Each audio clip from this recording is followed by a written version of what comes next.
Hello everyone, we are going to finish PGBP today, so congratulations. This is the last class of PGBP. इतने time से जो chapter चल रहा है आज खत्म हो जाएगा.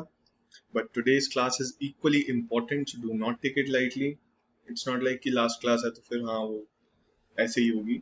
ऐसा नहीं है. Today we are going to talk about just two topics. Actually तीन topics के बारे में बात करेंगे. So it relates to, as you can see, it relates to accounts, books of accounts. By accounts I mean books of accounts and audit. ठीक है, तो audit भी कराना पड़ता है क्या, कब कराना पड़ता है, तो ये सारी बातें करेंगे.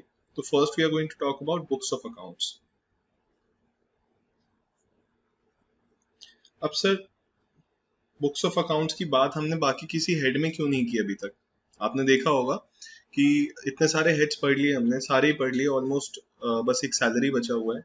सो why did we not talk about books of accounts in any other head, house property इसमें उसमें क्या. तो आप देखेंगे बाकी हेड्स में बुक्स ऑफ अकाउंट क्या सच सॉरी जरूरत नहीं थी. जरूरत क्यों नहीं थी. हाउस प्रॉपर्टी की अगर बात करें सर तो स्टैंडर्ड डिडक्शन पे आपको वो दिया हुआ है, इंटरेस्ट आपका लोन बैंक से लिया हुआ है आपने तो उसका सर्टिफिकेट मिल जाएगा, और सैलरी कितनी आ रही है ये भी हमें पता लग जाएगा. जो आप डिक्लेयर करेंगे हम बाद में वेरीफाई कर सकते हैं. तो there were not a lot of things, बहुत सारी चीजें नहीं थी, कुछ ही चीजें थी. They can be available at your fingertips. कुछ मतलब ऐसा नहीं था. दूसरे बाकी हेड्स की बात करें तो उसमें भी ऐसे ही है. अदर सोर्सेज की बात करें, डिविडेंड इनकम आ रही है तो उसका प्रूफ है क्योंकि कंपनी से आई होगी, so we'll get to know कि कितनी इनकम आई है, क्या आई है. इंटरेस्ट आ रहा है तो बैंक से आ रहा होगा. अगर कोई कैजुअल इनकम है तो मतलब बेसिकली ऐसा नहीं है कि एक इनकम आ रही है और उसके अगेंस्ट बहुत सारे एक्सपेंसेस है, 50 तरह के एक्सपेंसेस है. So we need to make an account of that कि हाँ ये एक्सपेंसेस हैं, वो एक्सपेंसेस हैं. तो ऐसा भी किसी हेड में था नहीं.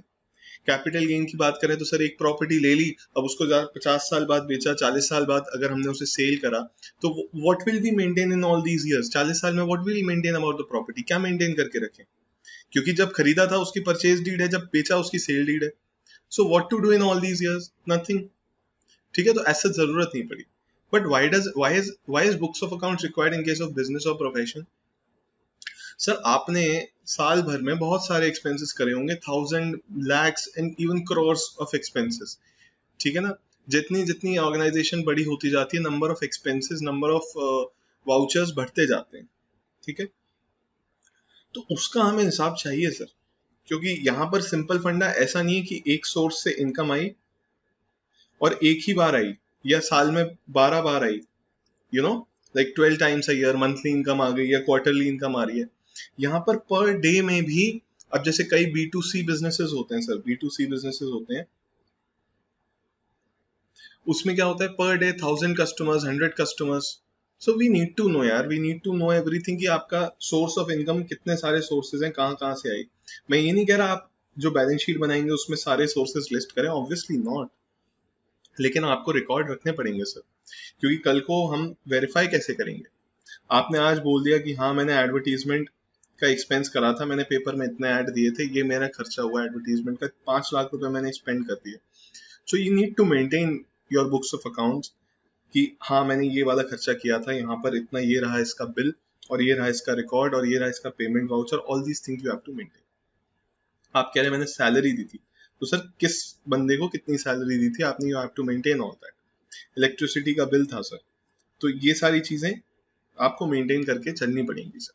ठीक है, तो books of accounts PGBP head में इंपॉर्टेंट हो जाता है. ठीक है ना. तो हम बुक्स ऑफ अकाउंट्स की बात करेंगे पहले, उसके बाद फिर ऑडिट पे जाते हैं. नेक्स्ट टॉपिक ऑडिट उठाएंगे. तो आइए अकाउंट्स की बात करते हैं. सबसे पहले maintenance of books of accounts. देखिए एक तो होता है कि मेरी मर्जी है, मैं अपने कन्वीनियंस के लिए बना रहा हूँ, एक होता है it is required under law. ठीक है ना.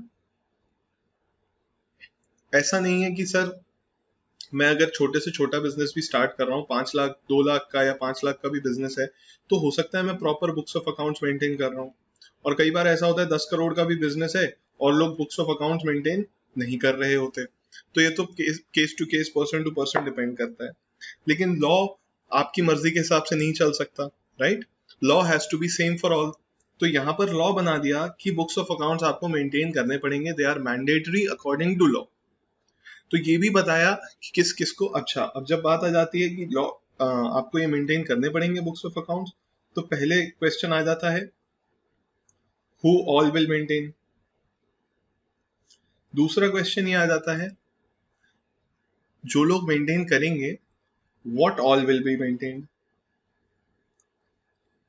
दूसरा क्वेश्चन क्या आ जाता है व्हाट ऑल।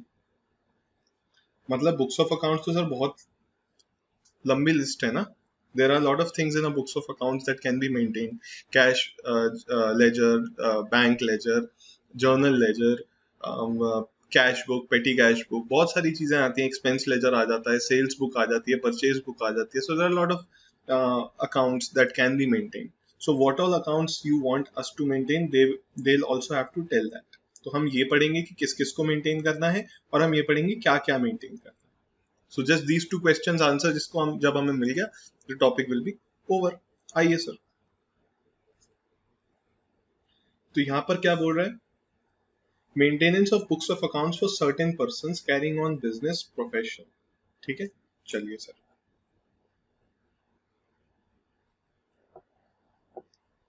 तो यहाँ पर हमने इसे दो पार्ट्स में ब्रेक कर दिया।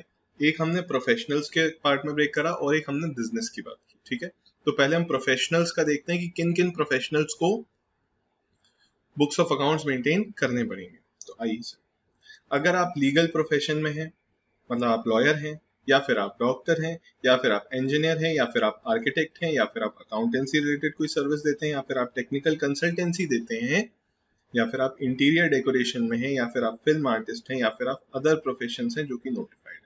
तो अदर प्रोफेशन में ये मत समझिएगा कि अदर है, अदर प्रोफेशन में और बहुत सारे प्रोफेशन है जो नोटिफाइड है। तो बेसिकली जितने भी प्रोफेशनल्स हैं उन सारे प्रोफेशनल्स को कवर कर लिया है। जितने भी प्रोफेशनल्स हैं उन सबको कवर कर लिया।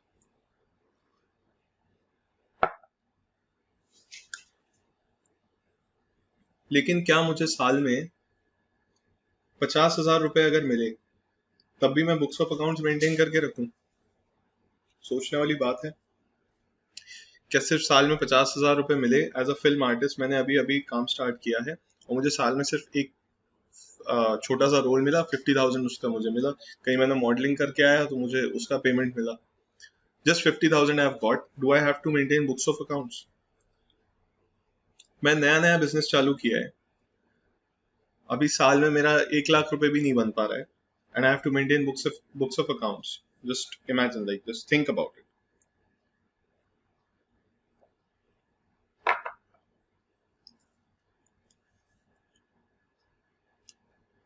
ऐसा तो नहीं ना कि जैसे ही बिजनेस स्क्रैच से चालू किया तब से ही बुक्स ऑफ अकाउंट्स बनाना चालू कर दो।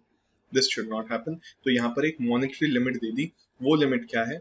इफ ग्रॉस रिसीट्स मतलब बेसिकली टर्नओवर। जब प्रोफेशनल्स की बात आ जाती है तो रिसीट्स लेते हैं, टर्नओवर नहीं बोला जाता है, इसे टेक्निकल टर्म है। तो रिसीट्स देखेंगे, अगर एक्सीड कर रही होगी 1,50,000 रुपए in all 3 immediately preceding years, मतलब जिस साल की हम बात कर रहे हैं, लेटेस्ट से हम 18-19 की बात कर रहे हैं, तो आप ये देखेंगे 17-18, 16-17 और 15-16 में आपकी ग्रॉस रिसीट्स क्या थी। ठीक है, अगर यहाँ पे 2 लाख, 2.5 लाख और 3 लाख थी, मतलब तीनों सालों में 1.5 लाख से ज्यादा थी, तो यहाँ इस साल में आपको बुक्स ऑफ अकाउंट्स मेंटेन करने पड़ेंगे। सर समझ लीजिए क्या लिखा हुआ है।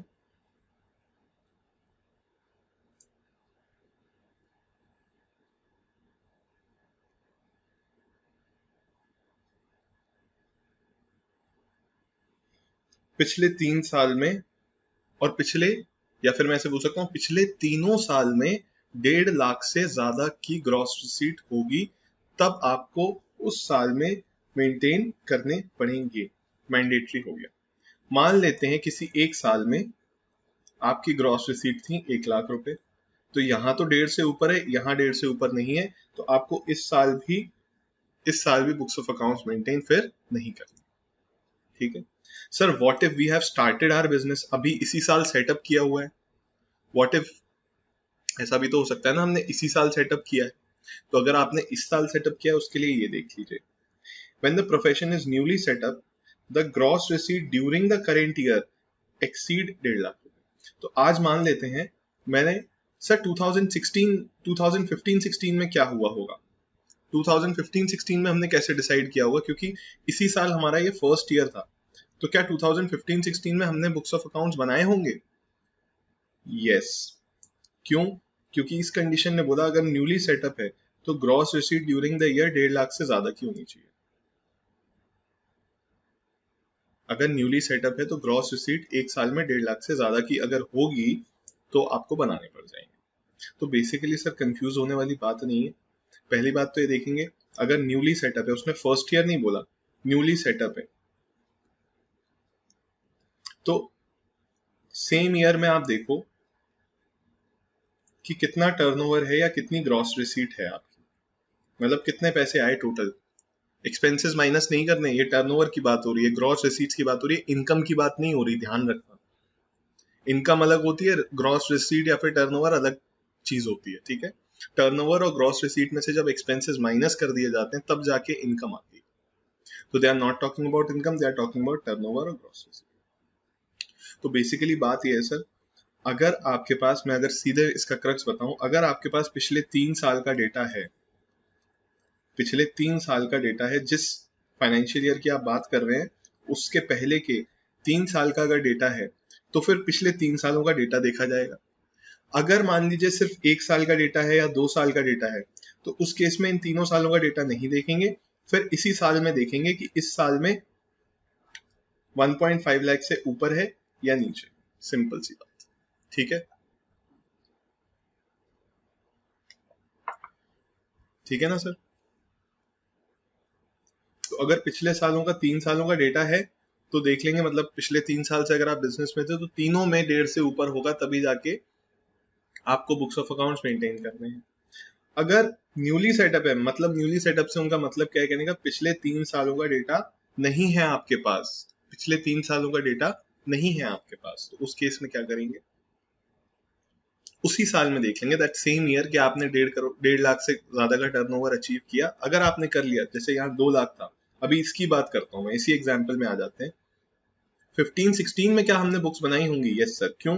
क्योंकि पिछला डेटा तो अवेलेबल है नहीं 3 सालों का, this was our first year, तो हमने यहाँ 2 लाख क्रॉस, 1.5 लाख क्रॉस कर दिया था, तो हमने बुक्स बनाई। 16-17 की बात करते हैं सर, पिछले 3 सालों का डेटा है क्या? No sir. तो इसी साल का देखेंगे, यहाँ इस साल क्या है, 1 लाख रुपए, तब हमें बुक्स बनाने की जरूरत नहीं है, 1.5 लाख से ऊपर नहीं था। 17-18 की बात करें, पिछले 3 साल का डेटा है क्या? No sir. तो इस साल का देख लेते हैं, इस साल में क्या करा, 1.5 लाख से ऊपर है, यस, बुक्स बनानी पड़ेंगी। 18-19 की देखिए, पिछले 3 साल का डेटा अवेलेबल है, पिछले 3 साल में 1.5 लाख क्रॉस नहीं किया तीनों सालों में, तो नहीं बुक्स बनानी। आइए सर आगे चलते हैं। अब बात करेंगे कि बुक्स ऑफ अकाउंट्स बनानी तो है, लेकिन क्या क्या होगा बुक्स ऑफ अकाउंट्स में। हमने बोला था आपसे ये भी बात करनी है। सर कैश बुक बना लीजिए, एक जर्नल बना लीजिए, कुछ लेजर्स होते हैं इंपॉर्टेंट वो बना लीजिए, जैसे परचेज लेजर, सेल लेजर, इस टाइप से जो जो लेजर्स आपके काम में आ रहे हैं वो। अगर 25 रुपए से ज्यादा का बिल है तो आप बिल की कॉपी अपने पास रखेंगे, और अगर 50 रुपए से ज्यादा का बिल है तो ओरिजिनल बिल भी रखना पड़ेगा। तो मतलब आपके पास सारी बिल्स की कॉपी होनी चाहिए सर। कैश बुक होनी चाहिए, जर्नल होने चाहिए, लेजर होनी चाहिए। अब कहने को तो 25 से ज्यादा और 50 से ज्यादा लिमिट लिखी हुई है, लेकिन आपको भी पता है कि ये जो प्रोफेशनल्स के नाम यहाँ पर दिए गए हैं, इनमें से मुझे नहीं लगता किसी का भी 25 या 50 रुपए का कोई बिल होगा, ठीक है ना। चलिए आगे आ जाते हैं। यहाँ पर क्या बोला, मेडिकल प्रोफेशनल्स को कुछ और एडिशनल बुक्स भी रखनी पड़ेंगी। वो क्या है, daily case register in form number 3C। ये एक फॉर्म है जो इनकम टैक्स में दिया हुआ है। फॉर्म 3C में उन्हें डेली केस रजिस्टर रखना पड़ेगा कि आज ये पेशेंट, ये पेशेंट, ये पेशेंट, ये पेशेंट, इससे इतनी फीस ली, इससे इतनी फीस, इससे इतनी फीस, इससे इतनी फीस, ठीक है ना। क्योंकि जरूरी नहीं है हर बार डॉक्टर के यहाँ जाते हैं तो रिसीट मिलती है। वहां क्या होता है, हाँ, आप देख लीजिए वहाँ बाहर आपने 200 रुपये या 150 रुपये या 500 rupees what ever the consultancy fees है वो आपने दिए और हो गया। N inventory on first day and last day of previous year stock of drugs and medicine. तो डॉक्टर के यहाँ आपने देखा है कई बार मेडिसिन वगैरह और वो सारी चीजें होती हैं क्लिनिक में, हॉस्पिटल में, तो आपको फर्स्ट डे और लास्ट डे की इन्वेंट्री का स्टॉक भी रखना पड़ेगा आपके पास, ठीक है। तो ये एडिशनल चीजें हैं, ये सिर्फ किसके केस में, मेडिकल प्रोफेशनल्स के केस में, मतलब डॉक्टर्स के केस में। चलिए अब आ जाते हैं असेसी अदर देन अबव। तो मतलब कौन से आ गए, बिजनेस पर्सन आ गए, ठीक है ना। ऊपर सिर्फ प्रोफेशनल्स की बातें की थी, तो यहाँ पर बिजनेस पर्सन आ गए, और ऐसे प्रोफेशनल्स जो ऊपर वाली लिस्ट में नहीं आ रहे थे तो वो भी यहाँ आ जाएंगे, अदर प्रोफेशनल्स, ठीक है। तो इसके लिए चार्ट दिया हुआ है, आइए चार्ट देखते हैं। इन केस ऑफ एग्जिस्टिंग बिजनेस और प्रोफेशन, एग्जिस्टिंग है आपका बिजनेस और प्रोफेशन, तो उस केस में क्या होगा, अगर इनकम आपकी 1.2 लाख से ऊपर है और ये फिगर 2.5 लाख हो जाएगा इन केस ऑफ इंडिविजुअल और एचयूएफ, या फिर टर्नओवर आपका 10 लाख से ऊपर है और इंडिविजुअल एचयूएफ के लिए 25 लाख हो जाएगा। मतलब इंडिविजुअल एचयूएफ के लिए थोड़ी लिमिट्स को रिलैक्स कर दिया है, 25 लाख कर दिया। और यहाँ कोई और है इंडिविजुअल एचयूएफ के अलावा, मतलब पार्टनरशिप फर्म है या कंपनी है या एओपी बीओआई है, तो उनके लिए लिमिट मतलब 1.2 लाख की इनकम होगी ना, तब भी आपको बुक्स बनानी पड़ जाएगी, या फिर टर्नओवर आपका 10 लाख से एक्सीड कर जाता इन प्रीसीडिंग 3 फाइनेंशियल ईयर, क्योंकि ये क्या है, एग्जिस्टिंग बिजनेस बोला, ठीक है। प्रीसीडिंग 3 फाइनेंशियल ईयर्स, पिछले 3 साल में, तीनों सालों में, जैसे कि प्रोफेशनल्स में हमने देखा ये होना चाहिए। जैसे फॉर एग्जांपल 1 2 3, ये पहले पिछले 3 साल हैं और हम इसकी बात कर रहे हैं, इसमें बुक्स बनानी है या नहीं बनानी। तो हम पिछले 3 साल का डेटा देखेंगे। अब इसमें मैं दो चीजें बता देता हूँ, इनकम और टर्नओवर। तो ऊपर क्या था, प्रोफेशनल्स के केस में सिर्फ टर्नओवर की बात की थी, इनकम की बात नहीं की थी, यहाँ पे इनकम को भी ले लिया। मान लीजिए मेरी इनकम 1 लाख रुपए, 1 लाख रुपए, 1 लाख रुपए है। मैं कौन हूं ये भी बात कर लेते हैं, ये इंडिविजुअल है sir. Income 1 lakh, 1 lakh, 1 lakh, turnover 10 lakh, 15 lakh, 20 lakh. क्या बुक्स बनानी पड़ेंगी इनको फोर्थ ईयर में, आप देख कर बताइए, क्या इन्हें फोर्थ ईयर में बुक्स बनानी पड़ेंगी। इंडिविजुअल्स के लिए सर ये लिमिट है इनकम की और टर्नओवर की, तो ना तो इनकम 2.5 लाख से क्रॉस की, ना टर्नओवर 25 लाख से क्रॉस किया, तो इन महाशय को बुक्स नहीं बनानी। अब मैं यहाँ पर 2 लाख और 2 लाख कर दूं तब भी इन्हें बुक्स नहीं बनानी, क्योंकि तीनों सालों में 2.5 से ऊपर होना चाहिए था, ठीक है। तो सिंपल है, इसमें ज्यादा जाने की जरूरत नहीं है, जो लिमिट्स हैं वो आपको याद करनी पड़ेंगी। और एज सच इसमें इतना कोई क्वेश्चन आता नहीं है कि बुक्स मेंटेन करनी है या नहीं करनी, ठीक है। तो बुक्स मेंटेनेंस पे एज सच कोई क्वेश्चन नहीं आता, ऑब्जेक्टिव में आपका 1-2 मार्क्स का आ जाए तो आ जाए। ऑडिट जो हम इसके बाद नेक्स्ट टॉपिक पढ़ने जा रहे हैं, दैट इज वेरी इंपॉर्टेंट, ठीक है ना। तो ये आप प्रीसीडिंग 3 फाइनेंशियल ईयर्स की बात करिए। अभी एक केस इंडिविजुअल के हटा के भी ले लेते हैं। मान लेते हैं सर कंपनी है, इसी केस में कंपनी ले लेते हैं और यहाँ पर मैं 11 लाख कर देता हूँ टर्नओवर। तो इन्हें बुक्स मेंटेन करनी पड़ जाएंगी, क्यों, क्योंकि इनकम तो ठीक है तीनों केस में 1.2 लाख से एक्सीड नहीं कर रही, लेकिन टर्नओवर अगर देखें तो यहाँ भी 10 से ऊपर, यहाँ भी 10 से ऊपर, यहाँ भी 10 से ऊपर, इससे बुक्स मेंटेन करनी पड़ जाएंगी फोर्थ ईयर में। Sir what about year 1, year 2 and year 3, उसका क्या होगा, देखिए वो आ जाएगा न्यूली सेटअप के केस में, जैसे ऊपर था इसके लिए भी लिमिट अलग होंगी। वो कह रहे हैं यही जो ऊपर की लिमिट है वही during such financial year check कर लीजिए। अब मान लेते हैं ये कंपनी है, कंपनी के लिए लिमिट्स क्या है, income 1.2 lakh, turnover 10 lakh rupees. तो यहाँ पे क्या बुक्स बनानी पड़ जाएंगी, यस, क्योंकि टर्नओवर 10 से ऊपर चला गया। सेकेंड ईयर में बुक्स बनानी पड़ जाएंगी, यस, 10 से ऊपर चला गया। थर्ड ईयर में बुक्स बनानी पड़ जाएंगी, यस।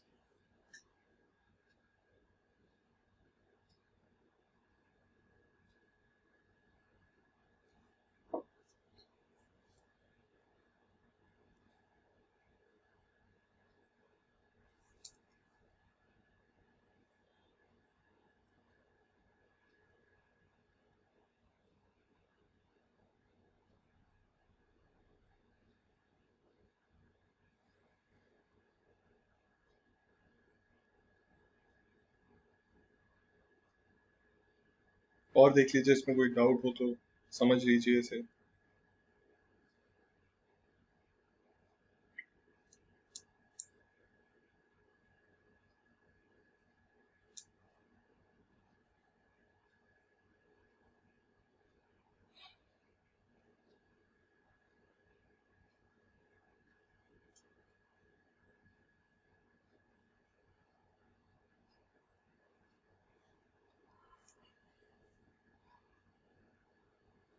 ये दोनों पार्ट अभी हम नहीं कर रहे हैं, ये हम अभी डीम्ड इनकम जब पढ़ेंगे उसके बाद प्रिजम्पटिव इनकम के बाद कवर करेंगे, क्योंकि you do not know these sections, ये आपको सेक्शंस पता नहीं है, तो ये हम अभी बाद में बात करेंगे इनके बारे में।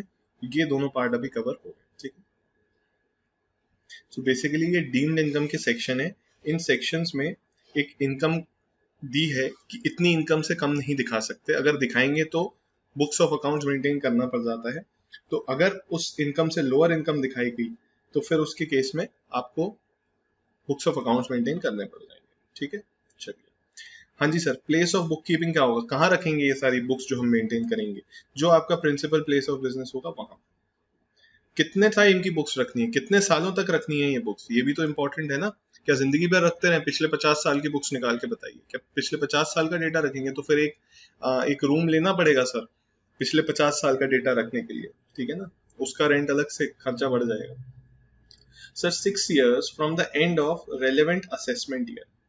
अब ये सोचने वाली बात है, मैं अगर प्रीवियस ईयर 16-17 की बात कर रहा हूं, तो ये कह रहे हैं इसका असेसमेंट ईयर कौन सा है? इसका असेसमेंट ईयर 17-18। कह रहे हैं इसके एंड से 6 साल तक रखनी पड़ेगी,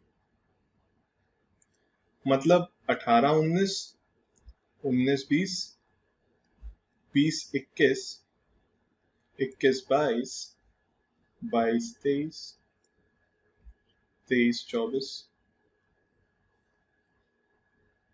2-3-4-5, यहां तक रखनी पड़ेंगी सर। प्रीवियस ईयर या फिर फाइनेंशियल ईयर 23-24 तक, मतलब 31 मार्च 2024 तक आपको बुक्स मेंटेन करके, मतलब अपने रिकॉर्ड में रखनी पड़ेंगी। किस साल की? 16-17। तो कहने को तो 6 साल है, लेकिन अगर आप ध्यान से देखेंगे तो जिस साल से स्टार्ट हुआ, कब ये ईयर कब से स्टार्ट हुआ होगा? 1 अप्रैल 16 से स्टार्ट हुआ है। तो आप देखिए 16 से कहानी कहाँ तक पहुंच गई? 24 तक पहुंच गई। बेसिकली 8 साल हो जाते हैं। अगर वैसे देखा जाए दूसरे तरीके से तो 8 साल हो जाते हैं। 8 साल तक आपको books maintain, from the start of that particular year, 8 साल तक आपको मेंटेन करना। ये लिमिट क्यों है 8 साल, ये भी आपको समझ आएगा जब हम असेसमेंट वाला चैप्टर करेंगे, तब आपको समझ आएगा कि ये लिमिट 8 साल क्यों है। एक बात मैं आपको अभी वैसे ही बता देता हूं कि गवर्नमेंट को, टैक्स को, इनकम टैक्स को ये राइट दिया गया है। चलिए वो बात वहीं करेंगे, ठीक है ना, अभी नहीं कर रहे इस बात को, वहीं करेंगे ये बात। तो आपको बुक सर यहाँ तक किसी भी प्रीवियस ईयर के जो रेलेवेंट असेसमेंट ईयर है उसके एंड से 6 साल तक बुक्स रखनी पड़ती हैं अपने पास संभाल, ठीक है। क्लियर हो गया? चलिए आगे चलते हैं। अब हम ऑडिट पे आ जाएंगे सर। बुक्स ऑफ अकाउंट्स में इतना ही था, तो हमने बिजनेस के लिए भी बात कर ली और प्रोफेशन के लिए भी बात कर ली। Now we are going to move to the next topic which is audit under section 44AB। 44AB, 44AB, AB याद रखना है ये सेक्शन, ठीक है, इंपॉर्टेंट।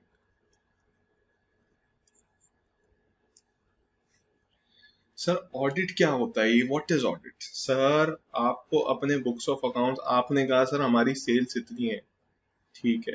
आपने कहा सर हमारी परचेजेस इतनी है, आपने कहा इलेक्ट्रिसिटी इतना लगा, आपने कहा इंटरेस्ट बैंक का इतना लगा, आपने कहा स्टाफ को सैलरी इतने की दी, आपने कहा रेंट इतना दिया हमने, आपने कहा कि ये एडवर्टाइजमेंट में इतने एक्सपेंस लगे, आपने कहा टूर्स एंड ट्रैवल्स में हमारे इतने एक्सपेंस लगे, आपने कहा कि हम थोड़ा बहुत टेलर वेलर भी है हमारे यहाँ उसको भी देते हैं, उसमें इतने एक्सपेंस लगे, आपने कहा मैंने मार्केटिंग के लिए एड बनवाया था उसमें इतने एक्सपेंस लगे।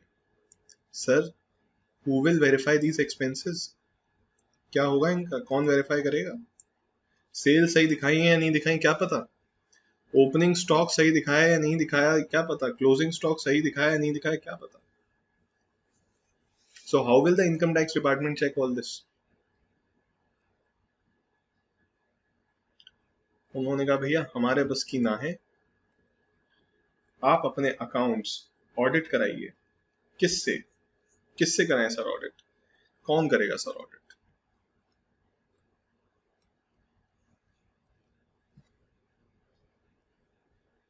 आप अपने अकाउंट्स सीए से ऑडिट कराइए. What is this? This is an auditor's tick. CA के लोगों में भी आपने देखा होगा. ठीक है, मतलब ये टिक कर दिया कहीं, मतलब सही है ये फिगर, सेल्स के फिगर ठीक, ऐसे करते हैं. ठीक है, this is called an auditor's टिक.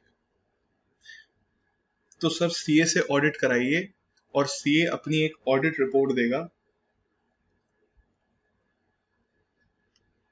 और वो वेरीफाई करेगा कि हाँ ये जो नेट प्रॉफिट आपने निकाला है, ये जो नेट प्रॉफिट आपने निकाला है ये सही है. तो वो सील स्टैंप लगा के देगा अपना, यहाँ पर सीए साइन भी करेगा कि ये भी हाँ मैं ऐसे ऐसे मैंने चेक कर लिया है, और फिर उसके बाद यहाँ पर उसकी सील होगी, यहाँ पर वो सील लगाएगा अपने मेंबरशिप नंबर की और एक ऑडिट रिपोर्ट देगा.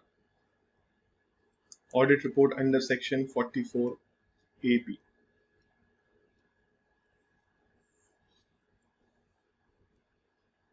क्या बात कर रहे हो सर, और क्या? इसे हम टैक्स ऑडिट बोलते हैं, अगर आपने शायद सुना हो, इसे हम टैक्स ऑडिट बोलते हैं. ठीक है सर. तो सीए ऑडिट करेगा, उसके बाद आपका नेट प्रॉफिट हम मानेंगे कि हाँ ये सही है, आपने जो डिटेल्स दी हैं वो सही है. उसी के बाद आप रिटर्न भर पाएंगे अपनी इनकम का. Only after you get your accounts audited bye a qualified chartered accountant you can file your return of income. ठीक है, इनकम टैक्स का रिटर्न आप तभी भर पाएंगे. करेक्ट है. चलिए, तो क्या ये ऑडिट, अब बात है कि ऑडिट कराना है सर, तो क्या ये ऑडिट हर किसी को कराना है? मतलब अगर मेरी 10 लाख का टर्नओवर है तो मुझे ऑडिट कराना है, या मेरा 50 लाख का टर्नओवर है तो मुझे ऑडिट कराना है, या मेरा 70 लाख का टर्नओवर है तो मुझे ऑडिट कराना है? क्या मतलब कराना है नहीं कराना है, क्या चल क्या रहा है? तो क्या आप सोच के बताइए, क्या एक 10 लाख रुपए टर्नओवर वाले इंसान को ऑडिट कराना पड़ेगा? क्या ये लिमिट हम जीरो से स्टार्ट कर दें या कहीं एक लेवल पर जाकर ये लिमिट लगाएं? क्योंकि 10 लाख वाला आदमी क्या ही कमा रहा होगा, कितनी इनकम दिखा रहा होगा, 1 लाख इनकम दिखा रहा होगा अपनी, 4 लाख इनकम दिखा रहा होगा, उसका तो टैक्स भी नहीं बनेगा. तो यहाँ पर एक लिमिट लगाएगी कि इससे छोटे व्यक्ति को या इससे कम कमाने वाले, इससे कम टर्नओवर वाले पर्सन को ऑडिट नहीं कराना पड़ेगा. तो ऐसा नहीं है कि आपने जैसे ही आज बिजनेस चालू किया, सब इस साल 10 लाख का टर्नओवर था, ऑडिट करा लो. नो. तो एक लिमिट लगा दी गई कि इससे ज्यादा टर्नओवर होगा तभी आपको ऑडिट कराना है. तो आइए वो लिमिट देखते हैं क्या क्या है. ठीक है, आइए. अगर आप बिजनेस कर रहे हैं और आपका टर्नओवर 1 करोड़ से ज्यादा का है, आपको ऑडिट कराना मैंडेटरी है sir. If your turnover exceeds 1 crore rupees, 1 crore 1 रुपए भी हो गया, आपको ऑडिट कराना पड़ेगा, मैंडेटरी हो जाता है. अगर मेरा टर्नओवर 50 लाख है या 60 लाख है तो क्या मैं ऑडिट नहीं करा सकता?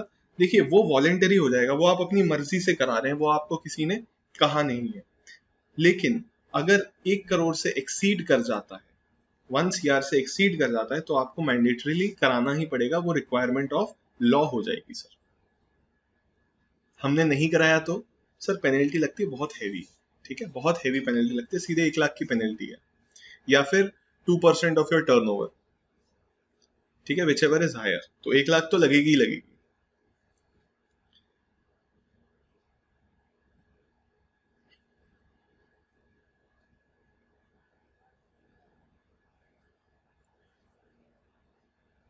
चलिए, अगर 1 करोड़ से ज्यादा का टर्नओवर हुआ आपके प्रीवियस ईयर में, तो फिर क्या होगा, आपको ऑडिट कराना ही पड़ेगा. अगर प्रोफेशन है आपका, तो आपकी ग्रॉस रिसीट्स 50 लाख से ज्यादा की हुई तो आपको कराना पड़ेगा. अगर आपकी ग्रॉस रिसीट्स 50 लाख से ज्यादा की हुई तब आपको कराना पड़ेगा। सर ये डिफरेंस क्यों बिजनेस और प्रोफेशन में, why is there difference of वहां 1 करोड़ यहाँ पे 50 लाख? थोड़ा सा समझने की कोशिश करते हैं। एक फैक्ट है जो आपको अभी तक नहीं समझ आया होगा, लेकिन मैं बताता हूँ, आपको समझ आएगी ये चीज। सर क्या होता है ना, कोई भी बिजनेस होता है, हर चीज का ना एक प्रॉफिट मार्जिन होता है।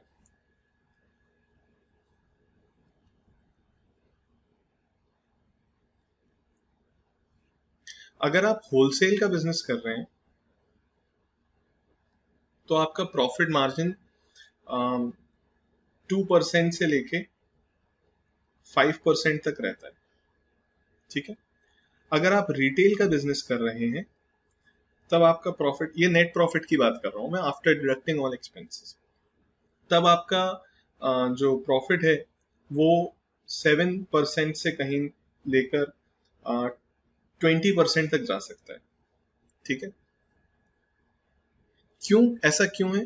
क्योंकि सर इसमें आप एक प्रोडक्ट खरीदते हैं और आप उसी प्रोडक्ट को आगे सेल कर देते हैं, तो एक बहुत बड़ा एक्सपेंस आपका उसकी परचेज होती है, उसकी कॉस्ट होती है। अगर मैं कोई 100 रुपए का प्रोडक्ट लेकर आया हूं तो मैं उसको 500 का नहीं बेच सकता, ये मेरी लिमिटेशन है।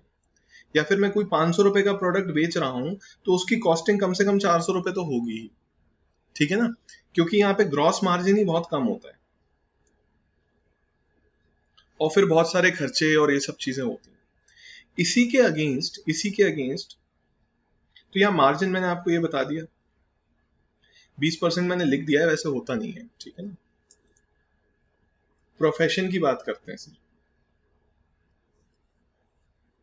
सर मैं एक सीए हूं, एक क्लाइंट आया, मैं बहुत पर्सनल बात बता रहा हूँ आपको, ये बताने की बातें हैं नहीं, वैसे बता दूं या नहीं बताऊं?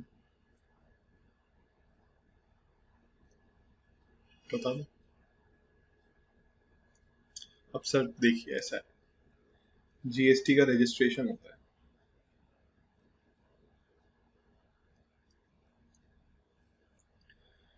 एक्चुअल कॉस्ट इसकी कितनी है?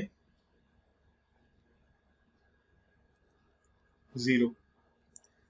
कोई पैसा नहीं लगता जीएसटी का रजिस्ट्रेशन, या 0। Actual cost is 0, there is no money. What is the fees that a chartered accountant और लॉयर्स जो करते हैं, कैसे एडवोकेट भी हैं हमारे यहाँ पर जो करते हैं ये सारे काम, वो कितनी फीस लेते हैं?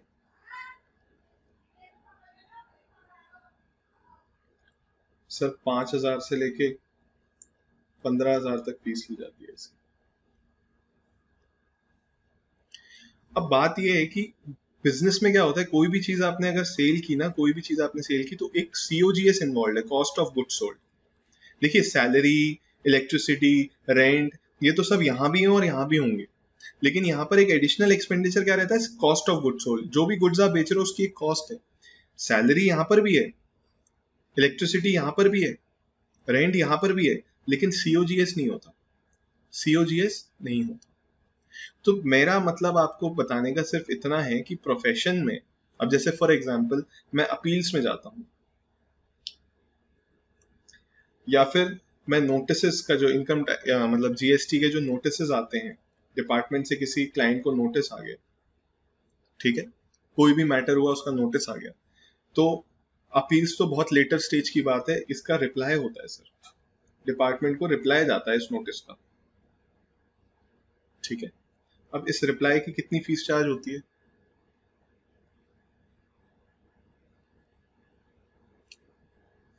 इस रिप्लाई की कितनी फीस चार्ज होती है? सर अप टू 1 लाख तक की भी फीस ली जाती है। ठीक है, अप टू 1 लाख तक की भी फीस ली जाती है।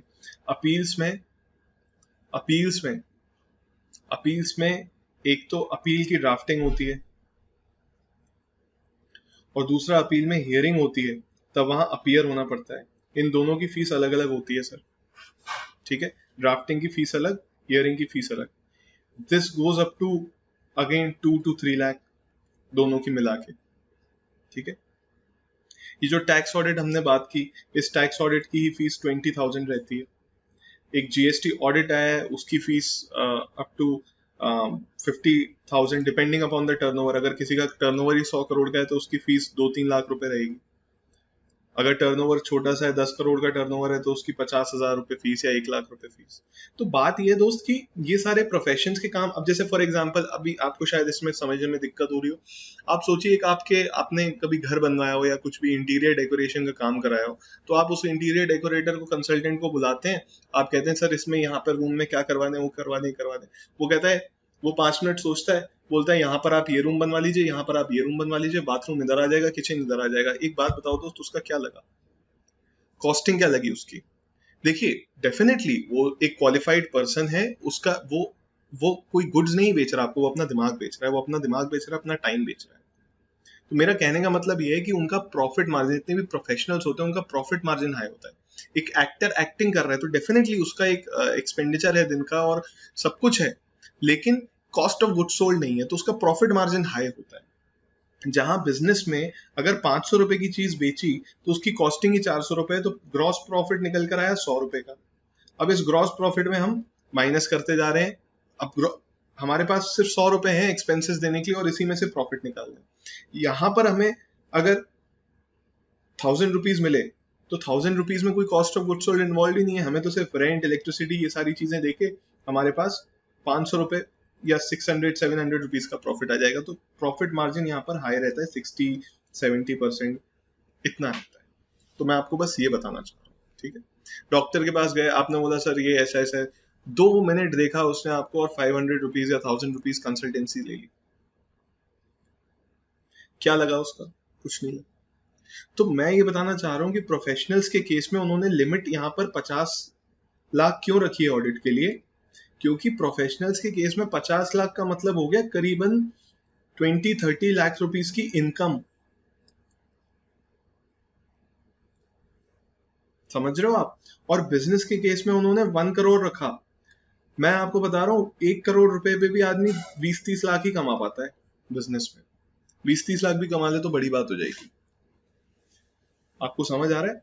तो वहां उन्होंने इनकम को देखते हुए रखा है, क्योंकि 1 करोड़ पे आदमी 20-30 लाख कमाता है और यहाँ प्रोफेशन अगर कोई है तो उस पे 50 लाख पे ही 20-30 लाख रुपए कमा लेता है। तो कहीं ना कहीं उनका टारगेट था कि 20-30 लाख रुपीस की इनकम अगर आपकी आ रही है तो आप ऑडिट करा लो। लेकिन उन्होंने इनकम पर बार नहीं लगाया, उन्होंने कहा कि भाई टर्नओवर देखेंगे आपका, इनकम से मतलब नहीं है। तो अभी कभी सुनने में आए कि बिजनेस कितने का है, सर 10 करोड़ का टर्नओवर है। अच्छा अच्छा, ठीक। और कोई प्रोफेशनल मिल जाए ना और उससे पूछा आपकी प्रैक्टिस कितने की, अगर वो 2 करोड़ की भी बोल दे ना, ही इज मोर रिचर और he is earning more compare to this businessman, I am telling, he is earning way more compare to this businessman. सिर्फ टर्नओवर देख के ये मत हो जाना अरे इसका तो बहुत टर्नओवर है, ठीक है। आप क्योंकि आप प्रोफेशनल्स बनने वाले हो, ये मैंने आपको थोड़ा इसलिए समझाया ये बात, ठीक है। हमेशा ध्यान रखना, आप किसी भी बिजनेस, आप किसी भी उसका, आप मुझे बता दीजिए कि ये आप ये बिजनेस कर रहे हो, मैं 2-3 डिटेल्स आपसे लूंगा, आपका नेट प्रॉफिट बता दूंगा आप कितना कमा रहे हो।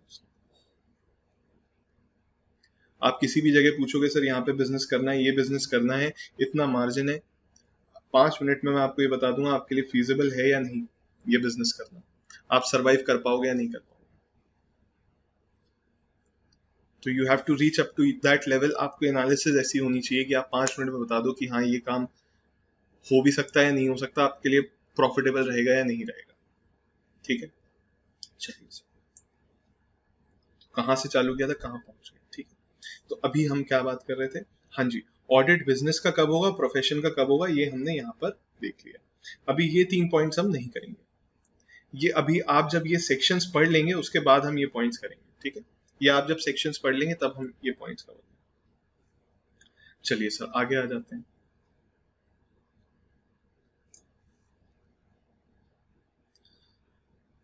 तो हमने यहाँ पढ़ लिया कि ऑडिट कब होगा बिजनेस का, 1 करोड़ से टर्नओवर ऊपर हुआ तो आपको ऑडिट कराना पड़ेगा। और प्रोफेशन में अगर 50 लाख से टर्नओवर या ग्रॉस रिसीट्स आपकी ऊपर हुई तब आपको ऑडिट कराना पड़ेगा। सिंपल है सर।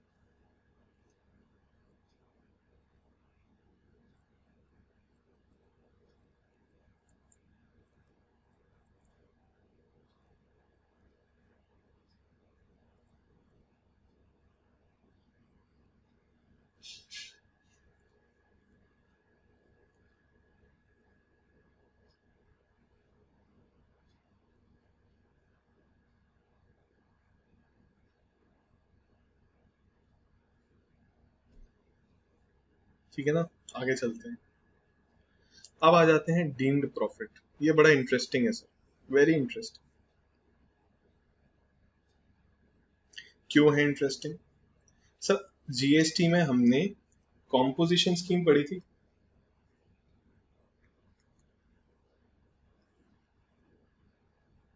हाँ सर पढ़ी थी, याद है आपको? सारा कुछ याद है? क्या बात कर रहे हैं सर, क्या बात कर रहे हैं? हमें कल का याद नहीं है सर? आप हमसे 40A3 सेक्शन पूछ लो, हमें वो याद नहीं है। आप इतना टाइम पुराने, तो सदियों पुरानी बात हो गई। This is ancient, ancient history की कैटेगरी में डाल दिया हमने इसको। ये तो अंग्रेजों के जमाने की बात हो गई,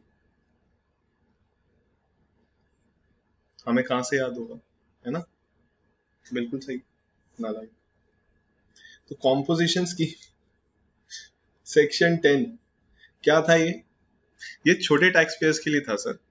छोटे टैक्स पेयर्स के लिए क्या था सर? वैसे तो जीएसटी रेट 5% है, 12% है, 18% है, 28% भी है। ठीक है, ये इंडिया में ही है सिर्फ, और कहीं नहीं है 28। तो इतना जीएसटी रेट है, लेकिन हमने क्या कहा? हमने कहा सर स्मॉल टैक्स पेयर्स जो हैं 1.5 करोड़ का जिनका टर्नओवर है, उनके लिए उनको कुछ नहीं पे करना। उनके लिए रेट ऑफ टैक्सेशन क्या कर दिया? 1%, 2% ऑफ देयर टर्नओवर। कहीं ना कहीं उनको बेनिफिट दिया। उनको कहा कि आप इस रूल से, नॉर्मल रूल से हटके आपको एक फायदे वाला काम देते हैं कि आप अपने टर्नओवर पे सीधे सीधे 1%, 2% डिक्लेयर कर दो, ना इनपुट लो ना कुछ लो, और आपका काम खत्म हो गया। आपको बुक्स ऑफ अकाउंट्स भी मेंटेन, मतलब जो हमारे रिक्वायर्ड हैं वो भी बुक्स वगैरह भी मेंटेन नहीं करते। ठीक है सर, यही इसकी डिट्टो कॉपी, मतलब डिट्टो कॉपी मतलब कॉन्सेप्चुअली सेम चीज हम पढ़ने वाले हैं, जिसे आपने अभी तक सुना भी होगा, एक दो क्वेश्चंस में आया था, प्रिजम्पटिव इनकम। ठीक है, प्रिजम्पटिव इनकम, प्रिज्यूम कर लिया, मान लिया, है नहीं, रियलिटी में है नहीं, लेकिन मान लिया। ठीक है, तो somewhat on those lines only, composite scheme वाली लाइन पर ही प्रिजम्पटिव इनकम बनाई गई। ठीक है, तो अभी हम देखते हैं what is this presumptive income. Let's try to understand and let us see what the concept is.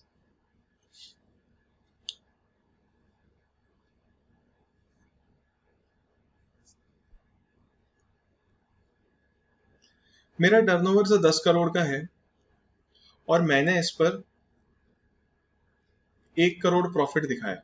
मैंने कितना प्रॉफिट दिखा दिया? 10% प्रॉफिट दिखा दिया। ये क्या ऑडिट होगा?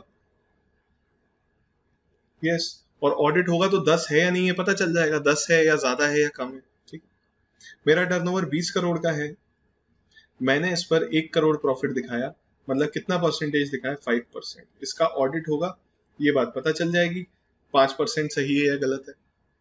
अगर गलत होगा तो सीए उसमें ऑडिट रिपोर्ट में ऐसे साइन कर देगा कि नहीं ये गलत दिखाया हुआ है, इसमें इतना होना चाहिए। तो ऑडिट करते हैं। अच्छा, मजे की बात यह है आपके सिलेबस में ऑडिट कब होगा, कैसे होगा, ये सब दे दिया, लेकिन ऑडिट में बताया नहीं कि करेंगे क्या। तो ये एंड तक नहीं पढ़ाते, आपके फाइनल में भी नहीं पढ़ाएंगे या फिर प्रोफेशनल में भी नहीं पढ़ाएंगे ऑडिट होता कैसे है। जो एक्चुअली करना होता है वो नहीं पढ़ा रहे, बाकी आउटलाइन दे रहे हैं आपको कि उसमें क्या क्या होता है। तो ये बहुत महान काम है हमारे इंस्टीट्यूट्स का, तो एक बार जोरदार तालियां हो जाए। ठीक है, ऑडिट के बारे में कुछ नहीं बताया कि ऑडिट में ये करना होता है, ये एक्सपेंस डिसअलाउ, ये ऐसे ये वैसे, कुछ नहीं। फॉर्मेट बता देते नहीं, 3CB 3CD रिपोर्ट का नाम है, फॉर्म है, पूरे तरीके से बाकायदा, वो पढ़ा देते नहीं। ठीक है, चलिए सर, तो यहां पर ये पता चल जाएगा। उन्होंने कहा यार प्रॉफिट कितना आता है बिजनेस में, प्रॉफिट कितना आता है? अभी मैंने आपको बताया ना कि एवरेज प्रॉफिट बताया था मैंने बिजनेस में, 2 से 5% होलसेल का और फिर 7 से 20% रिटेल का। अभी हर किसी का अपना ओपिनियन है, कोई बोलेगा नहीं 20% होता ही नहीं है, 15% ही होता है, 12% होता है। तो ये अलग अलग हर किसी के अपने अपने वो है, इस पे ज्यादा डिस्प्यूट डिबेट नहीं। एक एवरेज उन्होंने कहा यार, एक फिगर ले लेते हैं कि यार, एक एवरेज ले लेते हैं कि इतना प्रॉफिट अगर बंदे ने दिखा दिया तो हम सेटिस्फाइड हैं। आप बात को समझना, आप बात को समझना, इनकम टैक्स का दिमाग कैसे चल रहा है। वो कह रहा है ऑडिट ऑडिट का ऑब्जेक्टिव क्या है, ये जो परसेंटेज है, ये जो प्रॉफिट है, ये सही है या नहीं, यही देखना तो ऑब्जेक्टिव है। ठीक है, एक रीजनेबल प्रॉफिट अगर बंदा दिखा रहा है तो क्यों उससे बेमतलब में ऑडिट करवाना है? अगर एक रीजनेबल प्रॉफिट जो पर्सन है, जो असेसी है, वो कह रहा है कि सर मेरा इतने टर्नओवर पे इतना प्रॉफिट आया, और वो एक रीजनेबल प्रॉफिट है और हम उससे सेटिस्फाइड हैं कि इतना प्रॉफिट ही आया होगा, मतलब इतना बोल रहा है तो सही है, इतना बोल रहा है तो सही है।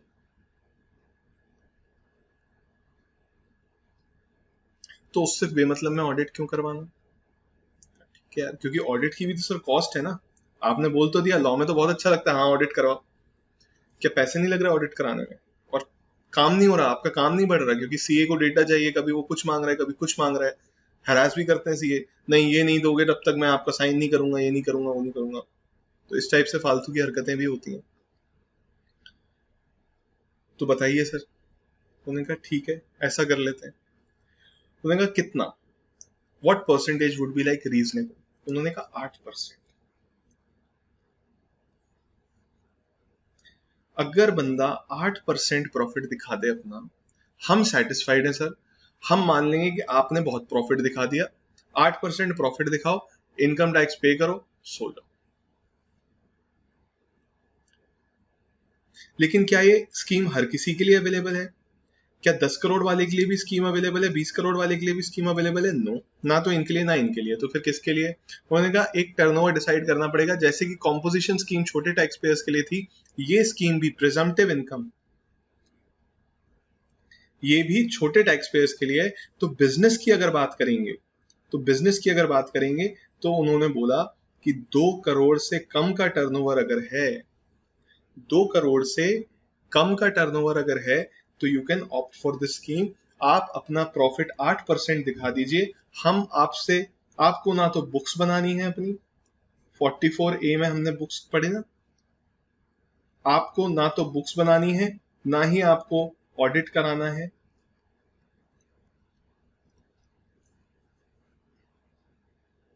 मतलब दोस्त ये, मेरा टर्नओवर है 1.5 करोड़, ठीक है, मैंने 10% प्रॉफिट दिखा दिया, मतलब मैंने 15 लाख रुपए का प्रॉफिट दिखा दिया, नेट प्रॉफिट, इनकम दिखा दी, और मैंने ये स्कीम ऑप्ट कर ली प्रिजम्पटिव इनकम वाली। इधर बताता हूँ, चलो दोबारा से बताता हूँ। मेरा टर्नओवर कितना है? 1.5 करोड़। तो स्कीम देख लेते हैं, स्कीम क्या क्या बोल रही है। स्कीम बोल रही है turnover should be less than 2 crore, तभी स्कीम लगा पाओगे, ठीक है। इनकम आपको 8% दिखानी ही पड़ेगी, 8 या उससे ज्यादा। अच्छा, ज्यादा कोई एसएससी दिखा रहा है तो कोई मना करेगा क्या? नहीं। तब आप ये स्कीम ऑप्ट कर सकते हो, कंडीशंस फुलफिल हो गई तो स्कीम ऑप्ट कर सकते हो। अब केस नंबर 1 लेते हैं सर।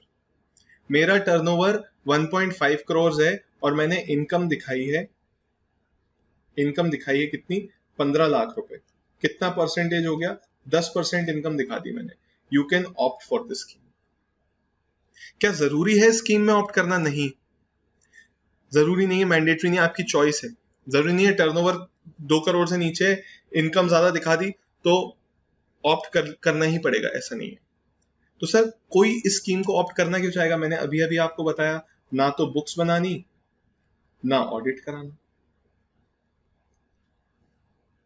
ना तो बुक्स बनानी, ना ऑडिट कराना। सर दूसरा केस लेते हैं सर। टर्नओवर हमारा था 3 करोड़ रुपए, इनकम हमने दिखा दी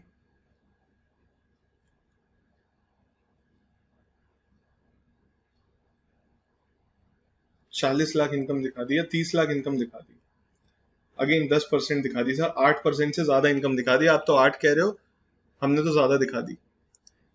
क्या ये स्कीम ऑप्ट कर सकता है? No. Why? Because turnover exceeded 2 crore rupees. Turnover अगर 2 करोड़ से ज्यादा हो गया सर, आपके लिए ये स्कीम है ही नहीं, this scheme is not for you. Sir तीसरा केस, टर्नओवर सर 50 लाख रुपए है हमारा, 60 लाख रुपीज टर्नओवर है, ठीक है। इनकम 60 लाख टर्नओवर पर मैंने 10 लाख इनकम दिखा दी सर। बहुत होती है सर ये तो 10% से भी ज्यादा हो गई। ठीक है, मोर देन 8% दिखा दिया मैंने। क्या मैं स्कीम ऑप्ट कर सकता हूँ? यस। ना तो सर आपको बुक्स बनानी है, ना ही आपको ऑडिट कराना है।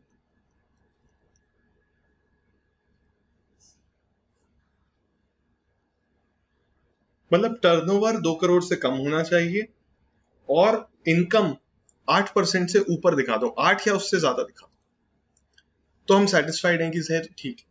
अब एक बार और देख लीजिए आराम से कि आपको समझ आ रहा है या नहीं आ रहा। आप इस चार्ट को देख के थोड़ा समझने की कोशिश कीजिए।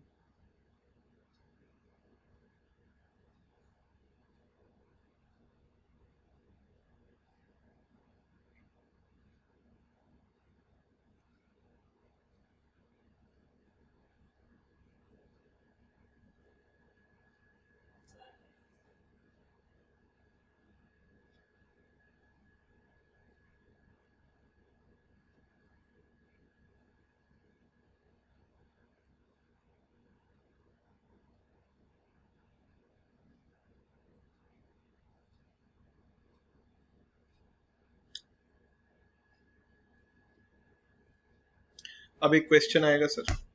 क्या क्वेश्चन आएगा सर? आपने बड़ी आसानी से बोल दिया कि ये 60 लाख वाले को इनकम अगर ये 8% से ऊपर दिखा देगा तो इसे ना तो बुक्स बनानी है ना ऑडिट कराना है। सर हम ये कह रहे हैं इसको ऑडिट तो वैसे ही नहीं कराना था। क्यों? क्योंकि ये 1 करोड़ से कम है इसका टर्नओवर। अभी तो आपने बताया कि 1 करोड़ से कम टर्नओवर वाले को ऑडिट नहीं कराना। अगर बिजनेसमैन का 1 करोड़ से ज्यादा का टर्नओवर है तभी उसे ऑडिट कराना है।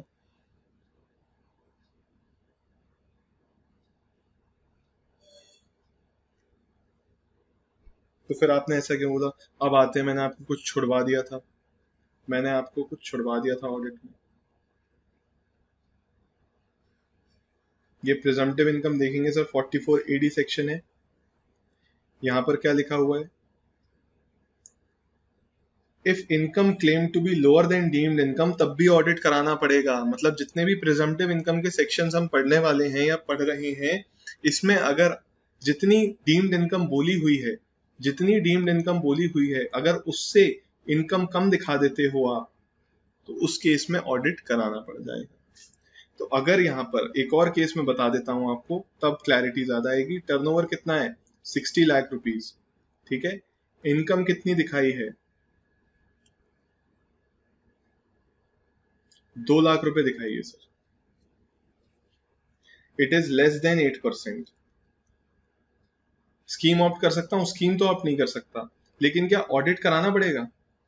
लेकिन क्या ऑडिट कराना पड़ेगा? सर 1 करोड़ से कम है sir turnover, we are a businessman, और 1 करोड़ से कम है टर्नओवर, उस केस में ऑडिट कराना पड़ेगा? वैसे तो नहीं कराना, मैं कह रहा हूँ कराना पड़ेगा, क्योंकि वहां एक और लाइन लिखी है ऑडिट के केस में, नीचे 3 केसेस दिए हुए हैं, उसमें बोला हुआ है कि अगर जितना प्रिजम्पटिव इनकम में दिखा रहे हैं इनकम 8% बोला हुआ है ना, अगर 8% से कम दिखाओगे तो टर्नओवर वाली लिमिट काम नहीं करेगी, आपको ऑडिट कराना पड़ जाएगा। ठीक है, तो यहां जब हमने टर्नओवर की बात की थी कि टर्नओवर में इनकम, हाँ,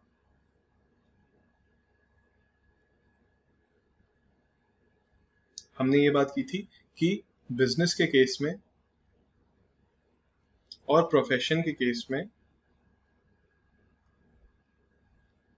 टर्नओवर 1 करोड़ और यहाँ पे 50 लाख, इससे ज्यादा है तभी ऑडिट होगा। राइट, अभी तक हमने ये बात की। अब मैं आपको ये बता रहा हूं, बिजनेस एंड प्रोफेशन के केस में टर्नओवर भले ही 1 करोड़ से कम और 50 लाख से कम हो, बात ध्यान से सुनिएगा, टर्नओवर भले ही 1 करोड़ और 50 लाख से कम हो बिजनेस और प्रोफेशन के केस में, और इनकम, इनकम आपने जो प्रिजम्पटिव में इनकम का परसेंटेज दिया है, जैसे 8% दिया है, उससे कम दिखाई, तो कहते हैं बॉस आप भी ऑडिट करा लो। ऐसा क्यों? आप समझने की कोशिश करो। वो कह रहे हैं यार, बिजनेस कितना भी छोटा हो, 10 लाख का बिजनेस है, आप कह रहे हो हमने 10,000 रुपए कमाए, are you kidding me? Department ऐसे बात नहीं करता, लेकिन मैं बता, ऐसे डिपार्टमेंट बोलता मजाक चल रहा है। 10 लाख रुपए कमाए, आप सोच के देखना, तो कहेंगे हाँ हाँ हाँ हमारा 1 करोड़ से कम का टर्नओवर है, हमें ऑडिट नहीं कराना। अरे भाई साहब, इनकम कितनी दिखा रहे हो, क्या समझा क्या हुआ है, मतलब लिखा हुआ है क्या यहाँ पे? आप समझिए बात को, क्यों ऐसा किया, ये रूल क्यों बनाया कि माना आपका टर्नओवर कम है 1 करोड़ रुपए से, 1 करोड़ रुपए से, लेकिन आप इनकम क्या दिखा रहे हो सर, 10,000 रुपए। ऑडिट कराओ जाके, भरोसा नहीं है आप पे। मतलब ये हो गया कि ऑडिट 1 करोड़ से अगर ज्यादा का है तब तो कराना ही कराना है, अगर 1 करोड़ से कम भी है अगर टर्नओवर, लेकिन इनकम आपने 8% से नीचे दिखाई, तब भी ऑडिट कराना है। आप कहोगे सर ये जेन्युइन केस भी तो हो सकता है, ये जेन्युइन केस, मैं मना कब कर रहा हूँ, जेन्युइन हो सकता है ना, ये थोड़ा ना बोला जेन्युइन नहीं है, नहीं मानेंगे आपकी बात, यही तो बोल रहे हैं ऑडिट करा लो एक सीए से, वो कह देगा जेन्युइन है तो मान लेंगे जेन्युइन। कोई बोले सर 1.5 करोड़ का टर्नओवर था, प्रॉफिट कितना आया, 0, या लॉस आ गया सर, 5 लाख का लॉस आ गया, सर जेन्युइन हो सकता है, मैं कब मना कर रहा हूँ, जेन्युइन हो सकता है ना, ऑडिट करा लो, क्योंकि टर्नओवर को मद्देनजर रखते हुए आपका ऑडिट नहीं होता, इन्होंने कहा प्रॉफिट भी देखा जाएगा बॉस, ऐसा नहीं है सिर्फ ऑडिट के केस में सिर्फ सिर्फ टर्नओवर देखेंगे, प्रॉफिट भी देखेंगे। कहीं ऐसा तो नहीं आपने इनकम इतनी ही कम दिखा दी, इतनी ज्यादा कम दिखा दी कि बस प्रॉब्लम हो गई। तो आपको समझ आया ये प्रोविजन क्यों बनाया है। तो अब मैं अगर पूछूं आपसे ऑडिट कौन कौन कराएगा, मैं अगर आपसे पूछूं कि ऑडिट कौन कौन कराएगा बिजनेस के केस में, अभी प्रोफेशन की बात नहीं करेंगे, वो पूरा पूरा नहीं हुआ है पॉइंट, तो आप बोलेंगे सर या तो आपका टर्नओवर 1 करोड़ से ज्यादा का है, या फिर टर्नओवर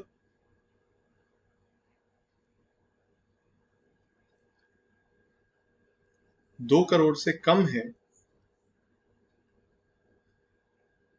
लेकिन आपने प्रॉफिट 8% से नीचे दिखाए हुए हैं, या फिर 0 दिखाए हुए हैं, या फिर लॉस दिखाया हुआ है, इन तीनों केस में भी आपका ऑडिट हो जाएगा। ठीक है, तो आइए वापस आ जाते हैं, तो देखते हैं क्या बोल रहे हैं। Presumptive income from business with turnover less than 2 crore rupees, 2 crore से कम की इनकम है आपकी, तब ये स्कीम आप ऑप्ट कर सकते हैं।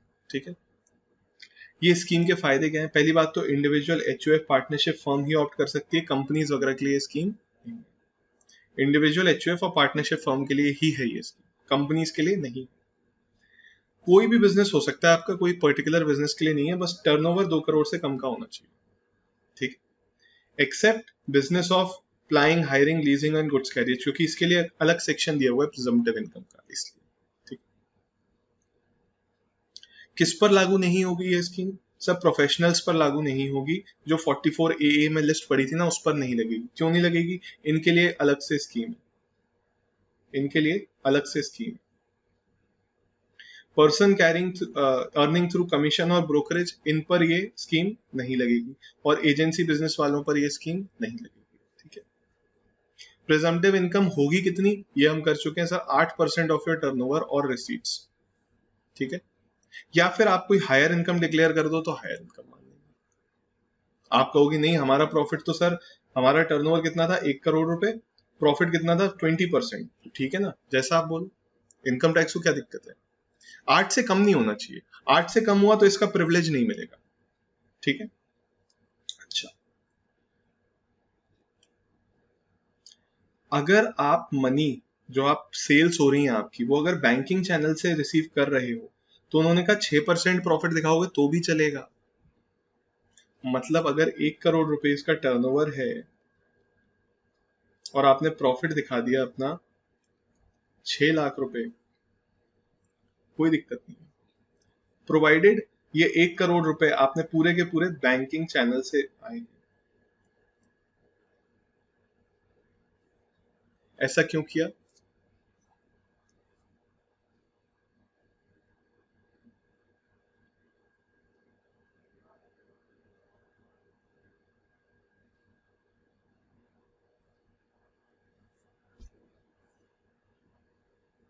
क्योंकि बैंकिंग चैनल से अगर आपने कोई भी सम रिसीव किया है तो उसकी ऑथेंटिसिटी बढ़ जाती है, उसकी हमें वेरिफिकेशन प्रॉपर हो जाता है कि हाँ यार ये तो बैंक से आया, ये तो सही दिखा रहा होगा, ठीक है। तो उसमें एसएससी और ईमानदार माना जाता है और उसे और फायदा दिया जाता है कि प्रमोट करने के लिए कि हाँ भाई बैंकिंग चैनल से रिसीव करो और कम दिखा दो अपना, ठीक है। This will be 8% या 6% will be deemed to be the income of the assessee. ज्यादा दिखाना चाहे तो दिखा सकता है, कम दिखाना चाहेगा तो क्या होगा, तब दिक्कत हो जाएगी सर, ठीक है। तो इस केस में क्या है, इन केसेस में आपको ना तो बुक्स ऑफ अकाउंट्स मेंटेन करने हैं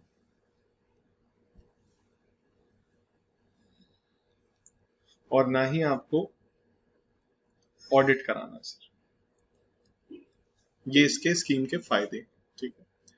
अदर पॉइंट्स क्या है, आप बोलेंगे सर कि ये 8%, ये जैसे फॉर एग्जांपल 1 करोड़ का मेरा टर्नओवर है, 6 लाख मेरा प्रॉफिट आ गया, अब इसमें से मैं रेंट माइनस कर लेता हूँ, मैं इंश्योरेंस का प्रीमियम माइनस कर लेता हूँ, मैं डेप्रिसिएशन माइनस कर लेता हूँ।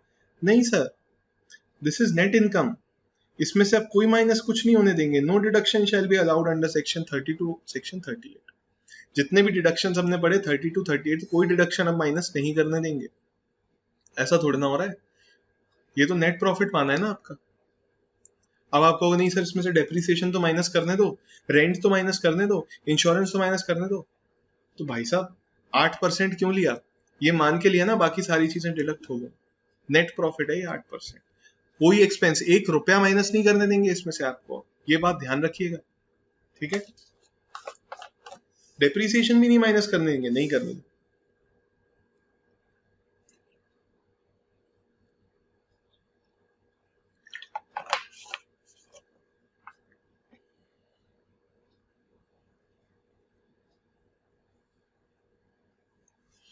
WDV of assets, it shall be reduced as is done in the normal course of business। अब बात ये है ना सर, डेप्रिसिएशन आप प्रॉफिट में से माइनस तो कर नहीं रहे हो, तो उन एसेट का ब्लॉक ऑफ एसेट रखे हुए हैं, ये सब हुए हैं, उनका क्या होगा। देखो सर, माइनस नहीं कर रहे हैं इसका मतलब ये नहीं डेप्रिसिएशन चार्ज नहीं करोगे आप एसेट्स पे, चार्ज करो ना, उनको वैसे ही चलाओ। क्योंकि मान लेते हैं कल आपका प्रॉफिट एक्सीड कर गया 2 करोड़ रुपए से, तब तो आप ये स्कीम से बाहर हो जाओगे, तब थोड़े ना पहले मतलब 4 साल तक आप इस स्कीम में रहे मान लीजिए, और 5वें साल आप नॉर्मल उसमें चले गए, ऑडिट कराने लग गए, तो क्या आप डेप्रिसिएशन का वो फर्स्ट ईयर मानोगे, नहीं, डेप्रिसिएशन अपने हिसाब से चलेगा, ठीक है। बाकी सारी चीजें अपने हिसाब से चलेंगी, उसमें इनका कोई लेना देना नहीं। WDV of assets normal course of business में जैसे चल रहा होता है चलेगा, बस वो डेप्रिसिएशन पीएलएम में से इस प्रॉफिट में से माइनस नहीं होगा, वो डेप्रिसिएशन इस प्रॉफिट में से माइनस नहीं होगा, ये जो 8% या 6% आपने,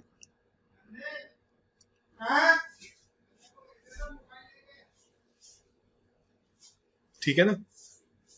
चलिए,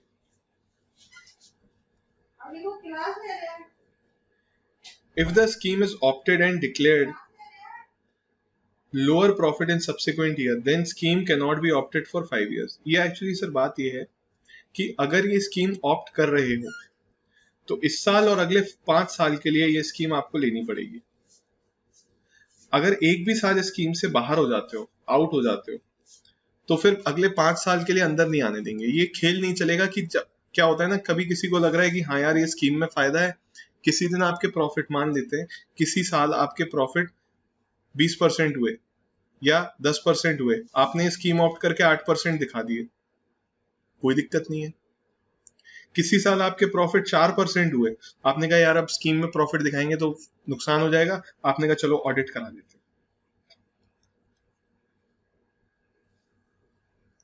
ऐसा नहीं होगा कि एक साल स्कीम में आ गए, एक साल स्कीम से बाहर चले गए, एक साल फिर से स्कीम में आ गए, फिर एक साल स्कीम से बाहर चले गए, नॉट लाइक दिस, ठीक है। ऐसे मजाक नहीं चल रहा है। लेनी है तो स्कीम को 5 साल के लिए लीजिए, अगर बीच में आप बाहर जाते हैं तो अगले 5 साल अंदर नहीं आ सकते स्कीम के, ठीक है ना। तो ये प्रोविजन है, ये नया प्रोविजन आया है।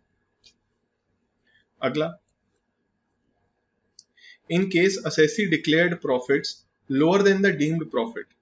अब आप बात समझिए, जो मैंने यहां पर बताया ये अभी तक लिखा तो हुआ नहीं है, ये ऐसे लिखा हुआ है कि अगर असेसी ने जो डीम्ड प्रॉफिट है उस प्रॉफिट से कम प्रॉफिट डिक्लेयर किया, डीम्ड प्रॉफिट क्या है 8% या 6%, इससे भी कम डिक्लेयर अगर आपने किया तो क्या होगा सर?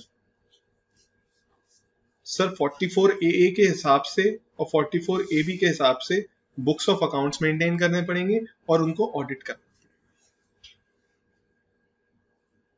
अच्छा, एक मजे की बात और सुनना, ऑडिट कराना है अगर बिजनेस के केस में बता रहा हूं, तो 1 करोड़ से ज्यादा का है तो ऑडिट कराना पड़ जाएगा। और ये जो स्कीम है ये किस तक के लिए है? 2 करोड़ से कम का।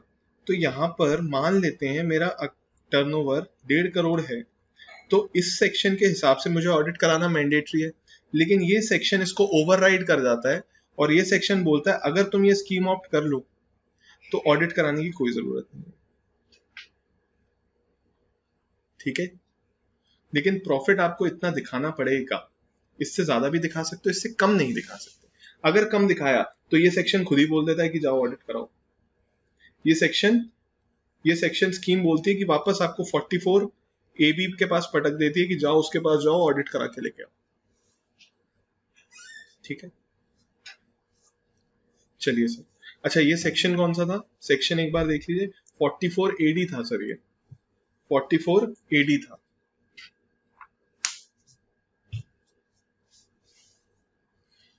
ये प्रिजम्पटिव इनकम फॉर बिजनेसमैन था। अब अगला सेक्शन हम देखेंगे presumptive income for professionals. Professionals के केस में सेक्शन 44 ADA, ये क्या बोलता है सर? सर सेम लाइन पर है, जो ऊपर वाली लाइन थी वही है, ये सिर्फ रेजिडेंट इंडियन के लिए है। Professional in terms of 44A1, जो लिस्ट देखी थी ना आपने, लीगल मेडिकल ये वो, ये सिर्फ उसके लिए, वही ऑप्ट कर सकते हैं जो उस लिस्ट में है। ठीक, टर्नओवर या ग्रॉस रिसीट कितनी होनी चाहिए? 50 लाख से कम। अच्छा, प्रोफेशनल्स के केस में ऑडिट कब कराना पड़ता है? 50 लाख से ज्यादा पे टर्नओवर पे ऑडिट कराना पड़ता है। ये स्कीम की लिमिट क्या है? 50 लाख से कम अगर है, इतना प्रॉफिट डिक्लेयर कर दो तो आपको, इतना प्रॉफिट डिक्लेयर कर दो तब आपको ऑडिट नहीं कराना। ठीक, ये देखिए प्रिजम्पटिव इनकम में क्या बोल रहे हैं कि 50 लाख से कम का टर्नओवर होना चाहिए, तभी आप ये स्कीम ऑप्ट कर सकते हो प्रिजम्पटिव इनकम वाली। मतलब मैं एक सीए हूं और मेरा टर्नओवर 40 लाख रुपीज है, I can opt for this scheme. मैं एक सीए हूं, मेरा टर्नओवर 60 लाख रुपीज है, I can not opt for this scheme, I will have to go for audit. कराना ही पड़ेगा, बुक्स ऑफ अकाउंट्स मेंटेन करने ही पड़ेंगे। मेरा 20 लाख टर्नओवर है, मुझे ऑडिट, मैं स्कीम ऑप्ट कर सकता हूँ। अब स्कीम ऑप्ट करनी है तो बुक्स ऑफ अकाउंट्स नहीं बनाने, ऑडिट नहीं करना, लेकिन प्रॉफिट कितना दिखाना पड़ेगा ये देख लीजिए। प्रिजम्पटिव इनकम कितनी दिखानी पड़ेगी? 50% ऑफ योर टर्नओवर और ग्रॉस रिसीट्स। मतलब अगर मेरा 40 लाख का टर्नओवर है और मैंने ये स्कीम ऑप्ट कर ली, तो मुझे प्रॉफिट कितना दिखाना पड़ेगा दोस्त? 20 लाख रुपीज। मेरा 20 लाख रुपीज का अगर टर्नओवर है तो मुझे प्रॉफिट कितना दिखाना पड़ेगा? 50% ऑफ टर्नओवर 10 लाख रुपीज दिखाना पड़ेगा। इस 10 लाख पर टैक्स कितना बन जाएगा? 1,12,500। तो सीधी सी बात यह है, इतना टैक्स देना है तो इतना प्रॉफिट दिखा दो इतने टर्नओवर पर और स्कीम ऑप्ट कर लो। सिंपल। आप कहोगे नहीं सर मेरा प्रॉफिट इतना नहीं है, मेरा प्रॉफिट कम है, मेरा प्रॉफिट तो 2 लाख रुपए ही है, 20 लाख के टर्नओवर पर मेरा प्रॉफिट तो 2 लाख रुपए ही है। तो हम कहेंगे ठीक है ऑडिट करा लो। क्यों? क्योंकि टर्नओवर वाली रिक्वायरमेंट तो क्वालिफाई कर गए, लेकिन प्रॉफिट वाली रिक्वायरमेंट क्या है? 50% होना चाहिए टर्नओवर का। 50% कितना होता है? 10 लाख रुपए।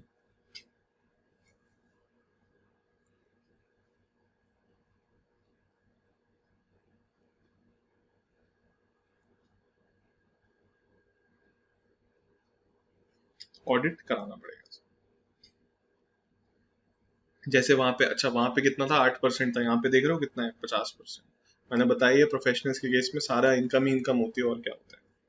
और अगर ज्यादा डिक्लेयर कर रहा है कोई प्रोफेशनल तो ज्यादा कर दे, कोई दिक्कत थोड़ी ना। हमें कोई कहते हैं मेरा 80% प्रॉफिट था, 90%, मुबारक है सर, बहुत बढ़िया, हमें कोई दिक्कत नहीं। ठीक, सेम रूल्स है sir. No deduction allowed under section 30 और 38, कोई डिडक्शन अलाउड। ये फाइनल इनकम मानी जाएगी आपकी, बात खत्म। WDV एसेट्स की वैसी चलेगी। अगर ये स्कीम ऑप्ट कर ली तो अगले 5 साल तक इसी स्कीम में रहना पड़ेगा, आप इससे कम प्रॉफिट नहीं दिखा सकते। अगर दिखाएंगे तो इस स्कीम से बाहर चले जाएंगे, ऑडिट कराना पड़ जाएगा, और अगले 5 साल तक वापस इस स्कीम में नहीं आ सकते। ठीक है। अगर आपने लोअर प्रॉफिट दिखाया इस स्कीम से, अगर आपने 50% से कम प्रॉफिट दिखाया, तो 50 लाख से टर्नओवर कम क्यों ना हो, आपको ऑडिट कराना पड़ जाएगा। मतलब क्या, एक बार इधर भी रिपीट कर देता हूं। प्रोफेशनल्स के लिए तो मतलब आपसे ही पूछता हूं मैं, प्रोफेशनल्स को ऑडिट कब कब कराना पड़ जाएगा? सर 50 लाख से ज्यादा का टर्नओवर अगर हुआ तो ऑडिट कराना है, और सर अगर 50 लाख से कम का टर्नओवर हुआ तब भी ऑडिट कराना है क्या? यस, अगर आपने प्रॉफिट 50% से कम दिखाया। 20 लाख का टर्नओवर है, प्रॉफिट कितना दिखाना पड़ेगा? मिनिमम 10 लाख रुपए। अगर आप कहते हो मेरा 8 लाख है, ऑडिट कराओ। आप कहते हो मेरा 12 लाख है, no need of audit.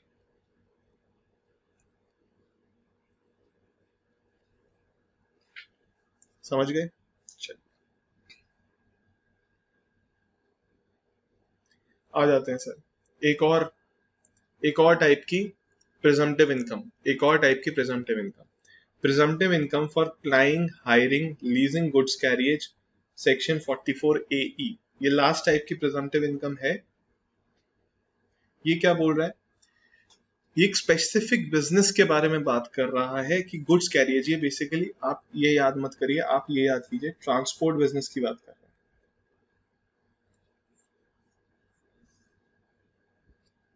Transport business, trucking company, sir हमारे तो ट्रक चलते हैं, ये उनकी बात कर रहे हैं। ठीक है, उनके लिए एक अलग से प्रिजम्पटिव इनकम बनाई गई।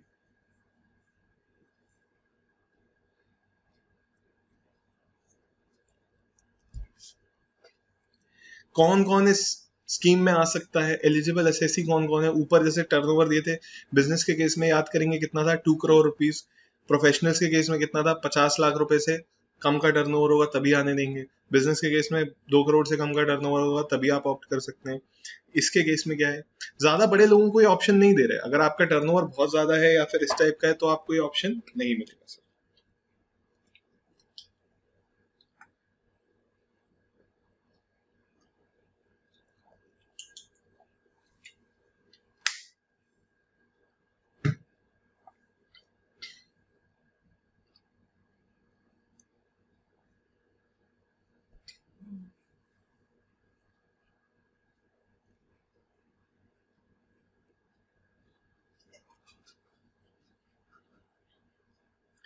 Any person who owns not more than 10 goods carriage मतलब truck, at any time during the year, साल में, बहुत ध्यान से सुनना, साल में मेरा ट्रकिंग का काम है सर, ट्रकिंग मतलब ट्रांसपोर्ट का काम है, मैं ट्रक्स चलाता हूँ। मैं ये स्कीम कब ऑप्ट कर सकता हूँ? साल में किसी भी समय, साल में किसी भी समय मेरे पास 10 ट्रक से ज्यादा नहीं थे, any time during the year. आप ये बोलो सर साल के स्टार्टिंग में मेरे पास 5 ट्रक थे, ईयर एंड पर, last date of the year पर मेरे पास 6 ट्रक्स थे, लेकिन जून में सर मैंने 10 ट्रक और खरीद लिए थे, मेरे पास 15 ट्रक्स हो गए थे। लेकिन फिर अक्टूबर में आके मैंने 9 ट्रक सेल कर दिए, परचेज कर लिए थे, तो मेरे पास 10 ट्रक परचेज कर लिए थे मैंने। तो जून में आके मेरे पास बैलेंस नंबर ऑफ ट्रक्स 15 हो गए थे, फिर मैंने 9 ट्रक सेल कर दिए, तो फिर मेरे पास एंड में 6 ट्रक्स बचे। क्या मैं स्कीम को ऑप्ट कर सकता हूं? कह रहे any time during the year 10 truck से ज्यादा नहीं होने चाहिए किसी भी एक समय पर। Even for a single minute, even for a single minute you had more than 10 trucks in the year,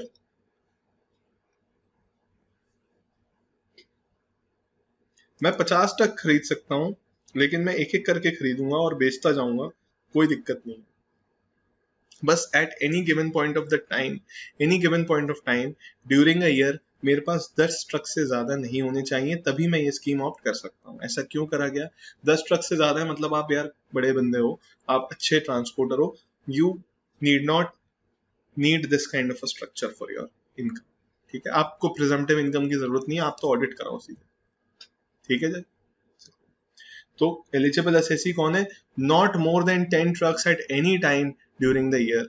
हमारे पास 10 ट्रक से ज्यादा पूरे साल में कभी भी किसी भी समय नहीं होने चाहिए, तभी हम इस स्कीम में आ सकते।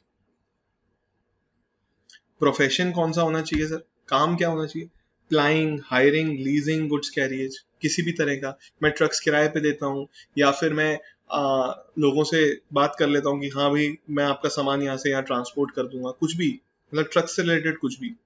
ठीक है, plying, hiring, leasing of goods carriage. Presumptive income कैसे निकालेंगे? अब सर देखिए, ट्रकिंग बिजनेस में ना दो टाइप के ट्रक्स होते हैं। एक तो हैवी, वो जो बड़े ट्रेलर्स आपने देखे हैं वो, और एक लाइट व्हीकल्स। ठीक है, ठीक है, दो टाइप के होते हैं, हैवी और लाइट। ठीक है, तो इन दोनों के लिए अलग अलग पैरामीटर्स दिए हुए हैं, आइए देखते हैं वो पैरामीटर्स क्या है। सबसे पहले हम हैवी गुड्स व्हीकल का पढ़ेंगे। हैवी गुड्स ऑफ व्हीकल में क्या दिया हुआ है? हायर ऑफ, इन दोनों में से हायर,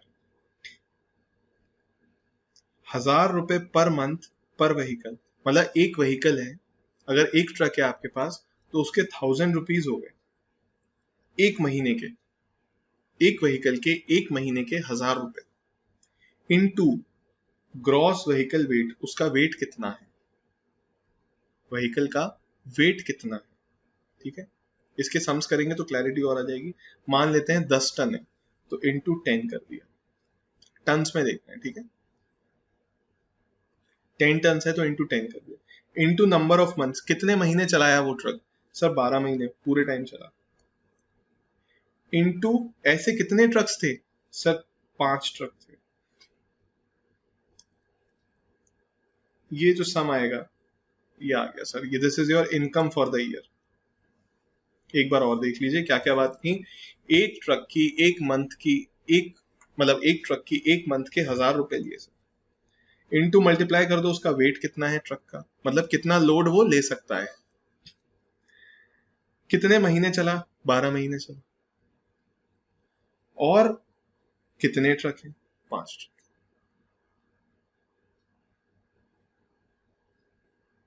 ये आपकी इनकम आ गई सर। कैप लगा दिया ना, प्रिजम्पटिव इनकम ही तो है, परसेंटेज वगैरह की बात नहीं की, यहाँ पे ट्रक वाइज बात की। या फिर अगर वो कह रहा है नहीं मैं तो 2000 रुपए से दिखाऊंगा इनकम, दिखा दो भाई सर, हम तो आपको मिनिमम बता रहे हैं। प्रिजम्पटिव में we are telling you the minimum income.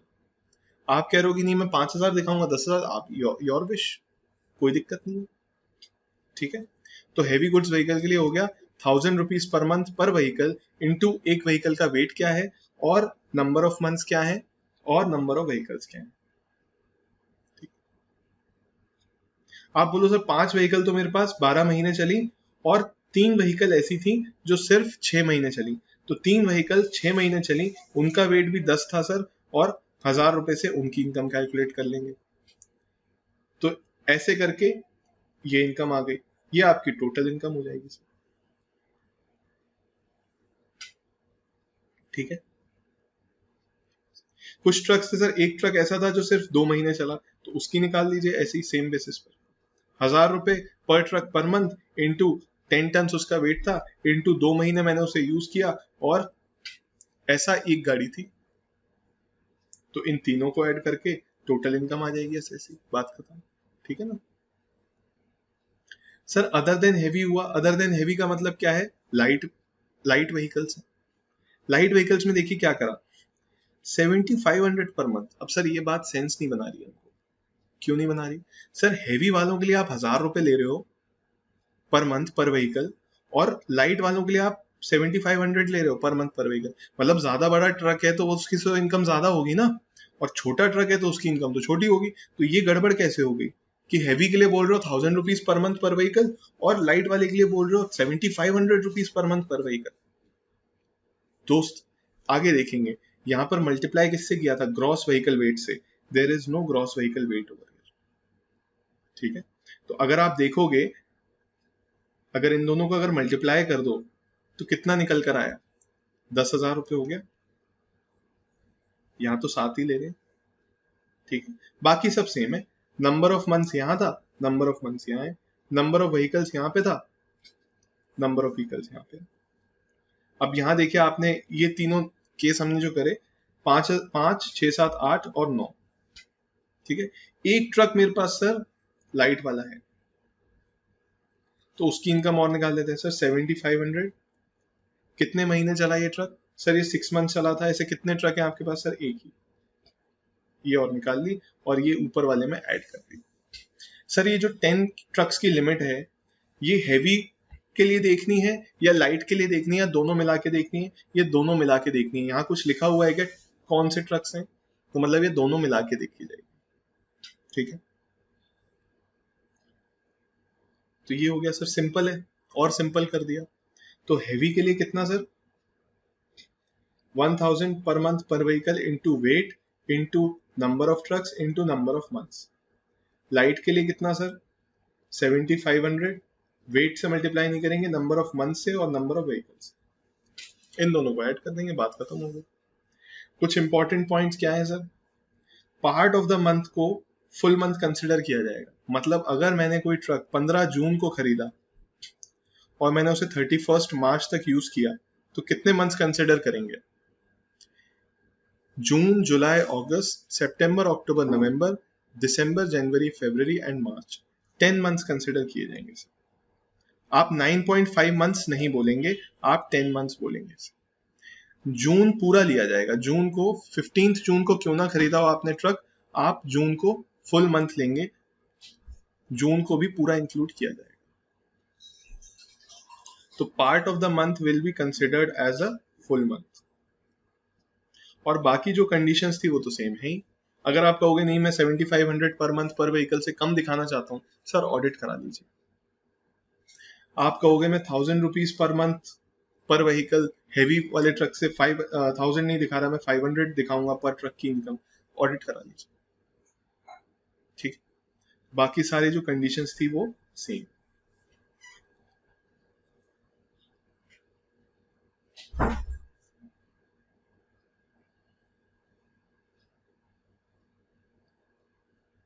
ठीक है सर, चलिए। तो यहाँ पर हमने 3 प्रिजम्पटिव इनकम की जो आपके कोर्स में है, 44 AE, 44 ADA और 44 AD। अब मैंने जो पीछे आपको पार्ट्स छोड़ दिए थे वो पार्ट्स पर लेके चलता हूँ, ऑडिट ना कराने की। ऑडिट कब कब कराना है? वो कह रहे हैं डीम्ड प्रॉफिट, कुछ सेक्शंस ये हो रहे हैं डीम्ड प्रॉफिट के, कह रहे हैं if income claim to be lower than deemed income, तब आपको ऑडिट कराना पड़ जाएगा, ठीक है ना।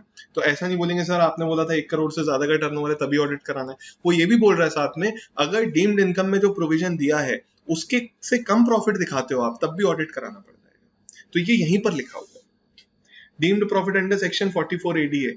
ये किसका हो गया सर? ये प्रोफेशनल्स का हो गया। ADA प्रोफेशनल्स का था ना, AE ट्रकिंग का आ गया, AE ट्रकिंग का आ गया, ठीक है।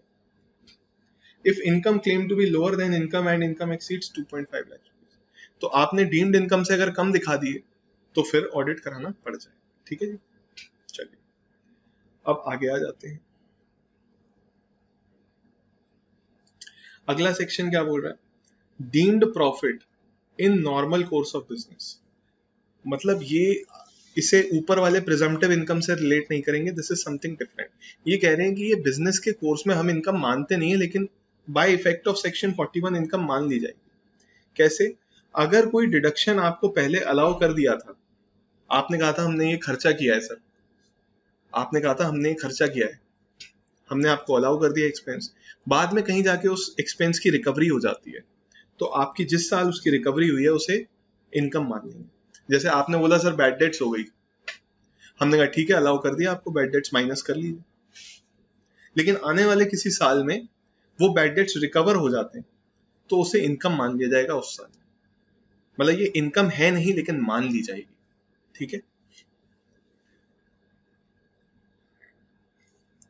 एक बैलेंसिंग चार्ज पड़ा था दोस्त, profit and power generating unit के केस में, कैपिटल गेन के केस में, याद होगा आपको। उसमें भी इनकम होती नहीं है पीजीबीपी की, लेकिन मान ली जाती है। अगर साइंटिफिक रिसर्च वाला एसेट अगर आपने सेल कर दिया तब भी इनकम मान ली जाती है। एसेट सेल करने पे बिजनेस प्रोफेशन की इनकम क्यों मान रहे हैं? बात आ जाती है ना, कैपिटल एसेट है, why are we considering it income from PGBP? क्योंकि आपने पूरा का पूरा 100% जो डिडक्शन था आपका, वो लिया भी तो आपने बिजनेस में था, तो इनकम भी तो बिजनेस की मानोगे, इसीलिए। फिर यहाँ पे देखो recovery of bad debts, already ये भी डिस्कस कर चुके हैं, तो these points we have already discussed, ठीक है, नथिंग न्यू। आइए last section of this chapter, section 43b. This is also very very important. तो लास्ट क्लास है इस चैप्टर की, लेकिन इसका मतलब ये नहीं कि टॉपिक्स हल्के हैं, टॉपिक्स बहुत इंपॉर्टेंट है। क्या बोल रहा है सर, नाम से ही पता लग जाएगा। Certain deductions allowed only on actual payment. कुछ डिडक्शंस ऐसे हैं जो एक्चुअल पेमेंट करेंगे तभी माइनस करने देंगे। अगर आप उन्हें कहेंगे कि नहीं सर ये तो हम दे देंगे अक्रूवल बेसिस पे, मतलब अक्रूवल बेसिस पे माइनस नहीं करने देंगे, अक्रूवल बेसिस पे माइनस नहीं।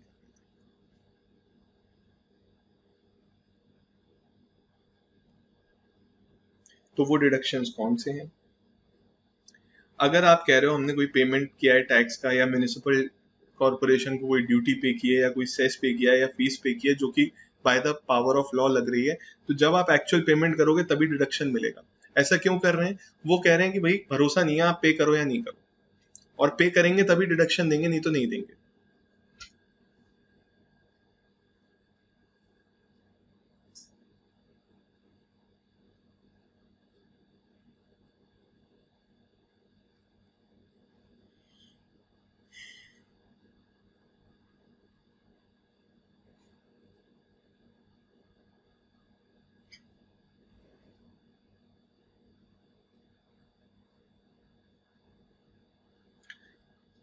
अगर एम्प्लॉयर ने कोई सम पे किया है, contribution to provident for superannuation fund, gratuity fund और एनी फंड, तो वही बात हो गई, ये वो वाला फंड है कि एम्प्लॉय के इनकम से हम डिडक्ट कर लेते, सैलरी से डिडक्ट कर लेते हैं और फंड में पैसा जमा करा देते हैं। तो अगर ऐसा इस टाइप का कोई फंड एम्प्लॉय ने दिया है, इस टाइप का कोई फंड एम्प्लॉय ने दिया है, तो उसके केस में क्या होगा, जब तक वो जमा नहीं कराएगा तब तक एक्सपेंस अलाउ नहीं होगा, क्योंकि भरोसा नहीं है ना उसका, एक्सपेंस अलाउ करेगा। एनी बोनस और कमीशन पेड टू एम्प्लॉयज, ये क्या होता है सर? ये बहुत अच्छा प्लानिंग का तरीका है। इनकम ज्यादा आ रही है, हाँ बोनस दिखा दो, अपने स्टाफ को बोनस दिखा दिया, 50,000 रुपए का बोनस। कौन पूछने आ रहा है? बोनस दिखा दिया और अगले साल उसको माइनस कर देंगे कि हाँ पे करते रहेंगे, हम अक्रूवल बेसिस पे ही चल रहे हैं। तो ये ऐसे एक्सपेंसेस हैं जहां पर आपको एक्चुअल पेमेंट करोगे तभी डिडक्शन मिलेगा। तो एक्चुअली क्या होता है, इसका क्वेश्चन कैसे आएगा? वो कहेंगे बोनस 50,000 रुपए बुक्ड बट नॉट पेड, पे नहीं किया। तो जब आप इनकम कैलकुलेट करेंगे इसे माइनस मत कीजिएगा। ऐसे क्वेश्चन आते हैं इस सेक्शन से, ठीक है। Interest on loan when payment is made to public financial institution, state financial corporation. मैं आपको सीधी बताऊं, किसी भी तरह का इंटरेस्ट होगा, चाहे वो बैंक को पेमेंट किया है या पब्लिक फाइनेंशियल इंस्टीट्यूशन को पेमेंट किया है, जब एक्चुअल पेमेंट करेंगे तभी अलाउ करेंगे सर, अक्रूवल बेसिस पे इंटरेस्ट अलाउ नहीं। लीव एनकैशमेंट, अगर लीव एनकैशमेंट अगर दे रहे हैं आप तभी माइनस करने दिया जाएगा, अदरवाइज नहीं दिया। Any sum paid by SSC to Indian railways, Indian railways को अगर आप सम पे कर रहे हैं तो एक्चुअल पेमेंट पर ही डिडक्शन मिलेगा, नहीं मिलेगा। Manner of deduction, if payment is made till the date of return filing, तो वो उसी साल में मिल जाएगा, अगर नहीं तो अगले साल में। अब देखिए क्या होगा, मान लेते हैं 18-19 की बात कर रहा हूँ, फाइनेंशियल ईयर 18-19,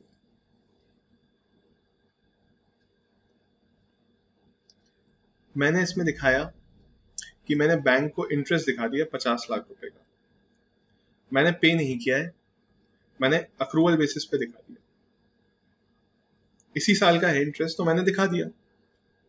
अब ये क्या होता है, 18-19 कब खत्म हो रहा है, मार्च 2019 में ये फाइनेंशियल ईयर ओवर हो जाएगा। मैंने मार्च 2019 तक इसका स्टेटस था नॉट पेड, ये इंटरेस्ट मैंने पे नहीं किया था, और मतलब कोई दिक्कत नहीं। इस साल की रिटर्न फाइलिंग डेट क्या है आपकी, लेट अस से जुलाई 2019 है, ठीक है। अभी ये भी क्या होती हैं डेट्स, ये पढ़ेंगे, वो एक और चैप्टर में है। तो जुलाई 2019 आपकी लास्ट डेट है रिटर्न फाइल करने की। ये कौन सी डेट है, रिटर्न फाइलिंग। तो लॉ ने ऐसा बोला, चलो ठीक है कोई बात नहीं, आप मार्च इस फाइनेंशियल ईयर के एंड तक पेमेंट नहीं कर पाए, कोई दिक्कत नहीं। आपकी जो रिटर्न फाइलिंग डेट है ना, अगर तब तक भी पेमेंट कर दिया, इसके पहले तक भी पेमेंट कर दिया, अलाउ कर देंगे। ये कौन सा फाइनेंशियल ईयर स्टार्ट हो गया दोस्त, 1920, राइट। एक तरह से पेमेंट आपने मान लेते हैं जुलाई के बीच में, आपने जुलाई के स्टार्टिंग में आपने पेमेंट कर दिया, तो आपने पेमेंट एक्चुअल में अगर सही मायने में देखा जाए किस फाइनेंशियल ईयर में किया, 1920। लेकिन आपको एक्सपेंस कब क्लेम करने देंगे, आपको एक्सपेंस क्लेम करने दे रहे हैं फाइनेंशियल ईयर 18-19। कह रहे रिटर्न फाइलिंग डेट तक भी अगर आप कर देते हो उस ईयर की, तो आपको हम उसी साल डिडक्शन अलाउ कर देंगे। तो आपके पास फाइनेंशियल ईयर एंड तक नहीं कर पाए, कोई दिक्कत नहीं, रिटर्न फाइलिंग डेट तक कर दो, आपको डिडक्ट करने देंगे। लेकिन अगर आपने सितंबर या दिसंबर 2019 में इसका पेमेंट किया, तब ये वाला जो पर्टिकुलर एक्सपेंस है, ये आपको फाइनेंशियल ईयर 18-19 में अलाउ नहीं होगा। कब अलाउ होगा सर, क्या अलाउ ही नहीं करोगे, करेंगे ना, 1920 में कर देंगे, जिस साल पेमेंट किया उस साल कर देंगे, ठीक है। आइए सर दोबारा पढ़ते हैं, क्या पढ़ा था मैंने, आपको भगा दिया था यहाँ से, आपको लगा होगा सर क्या कर रहे हैं। दोबारा पढ़ते हैं, आपको समझ में ही नहीं आता अगर पहले पढ़ाते आपको तो। If the payment is made till due date of return filing, जो भी साल है, जो भी प्रीवियस ईयर है, उसकी रिटर्न फाइलिंग डेट तक भी अगर पेमेंट कर दिया, allowed in that previous year, उसी साल अलाउ कर देंगे एक्सपेंस। लेकिन अगर आपने उसके बाद पेमेंट किया, तो जिस साल पेमेंट करोगे, भले ही 4 साल बाद कर देना, 4 साल बाद अलाउ कर देंगे, 3 साल बाद करोगे 3 साल बाद अलाउ करेंगे, ठीक है। तो अगर आपने रिटर्न फाइलिंग डेट तक ये जो एक्सपेंसेस थे इनका पेमेंट कर दिया, उसी साल अलाउ हो जाएगा। रिटर्न फाइलिंग डेट तक नहीं करा, उस साल नहीं होगा, कब होगा, जब पेमेंट करोगे। तो ये सेक्शन ये बात बोलता है, ठीक है sir. This completes your chapter PGBP. इसके आप सम्स कर लीजिए प्लीज, अभी कर लेंगे तो अच्छा रहेगा, लेट करेंगे सम्स करने में तो फिर कंफ्यूजन क्रिएट होगा, क्योंकि थोड़ा चैप्टर लेंदी है। If you see the notes ही हमारे 40 पेजेस के हो गए, अभी तक किसी चैप्टर के 40 पेजेस के नोट्स नहीं हुए। तो I would recommend you, I would seriously highly recommend you कि आप इसके क्वेश्चंस अपने रिस्पेक्टिव मॉड्यूल्स के, जैसे ही आपका चैप्टर धीरे धीरे होता जा रहा है, आप उसके क्वेश्चंस करते जाइए। और अब जब चैप्टर फिनिश हो चुका है, गिव इट 2 और 3 डेज टाइम। अगली क्लास देखने से 1-2 दिन तक आप इस चैप्टर के, या फिर अपना 1-2 घंटे आप 1 hour a day you dedicate to this chapter for the next 4-5 days। आप इसके सम्स करिए सर प्लीज, कोई भी दिक्कत है आप डाउट पूछ सकते, ठीक है ना। तो we are ending this class, thank you so much, this chapter is ended. Now we'll pick up deductions, okay, deductions under section 80C to 80U, which is chapter 6 of Income Tax Act. Okay. See you in the next class. Thank you so much. Take care.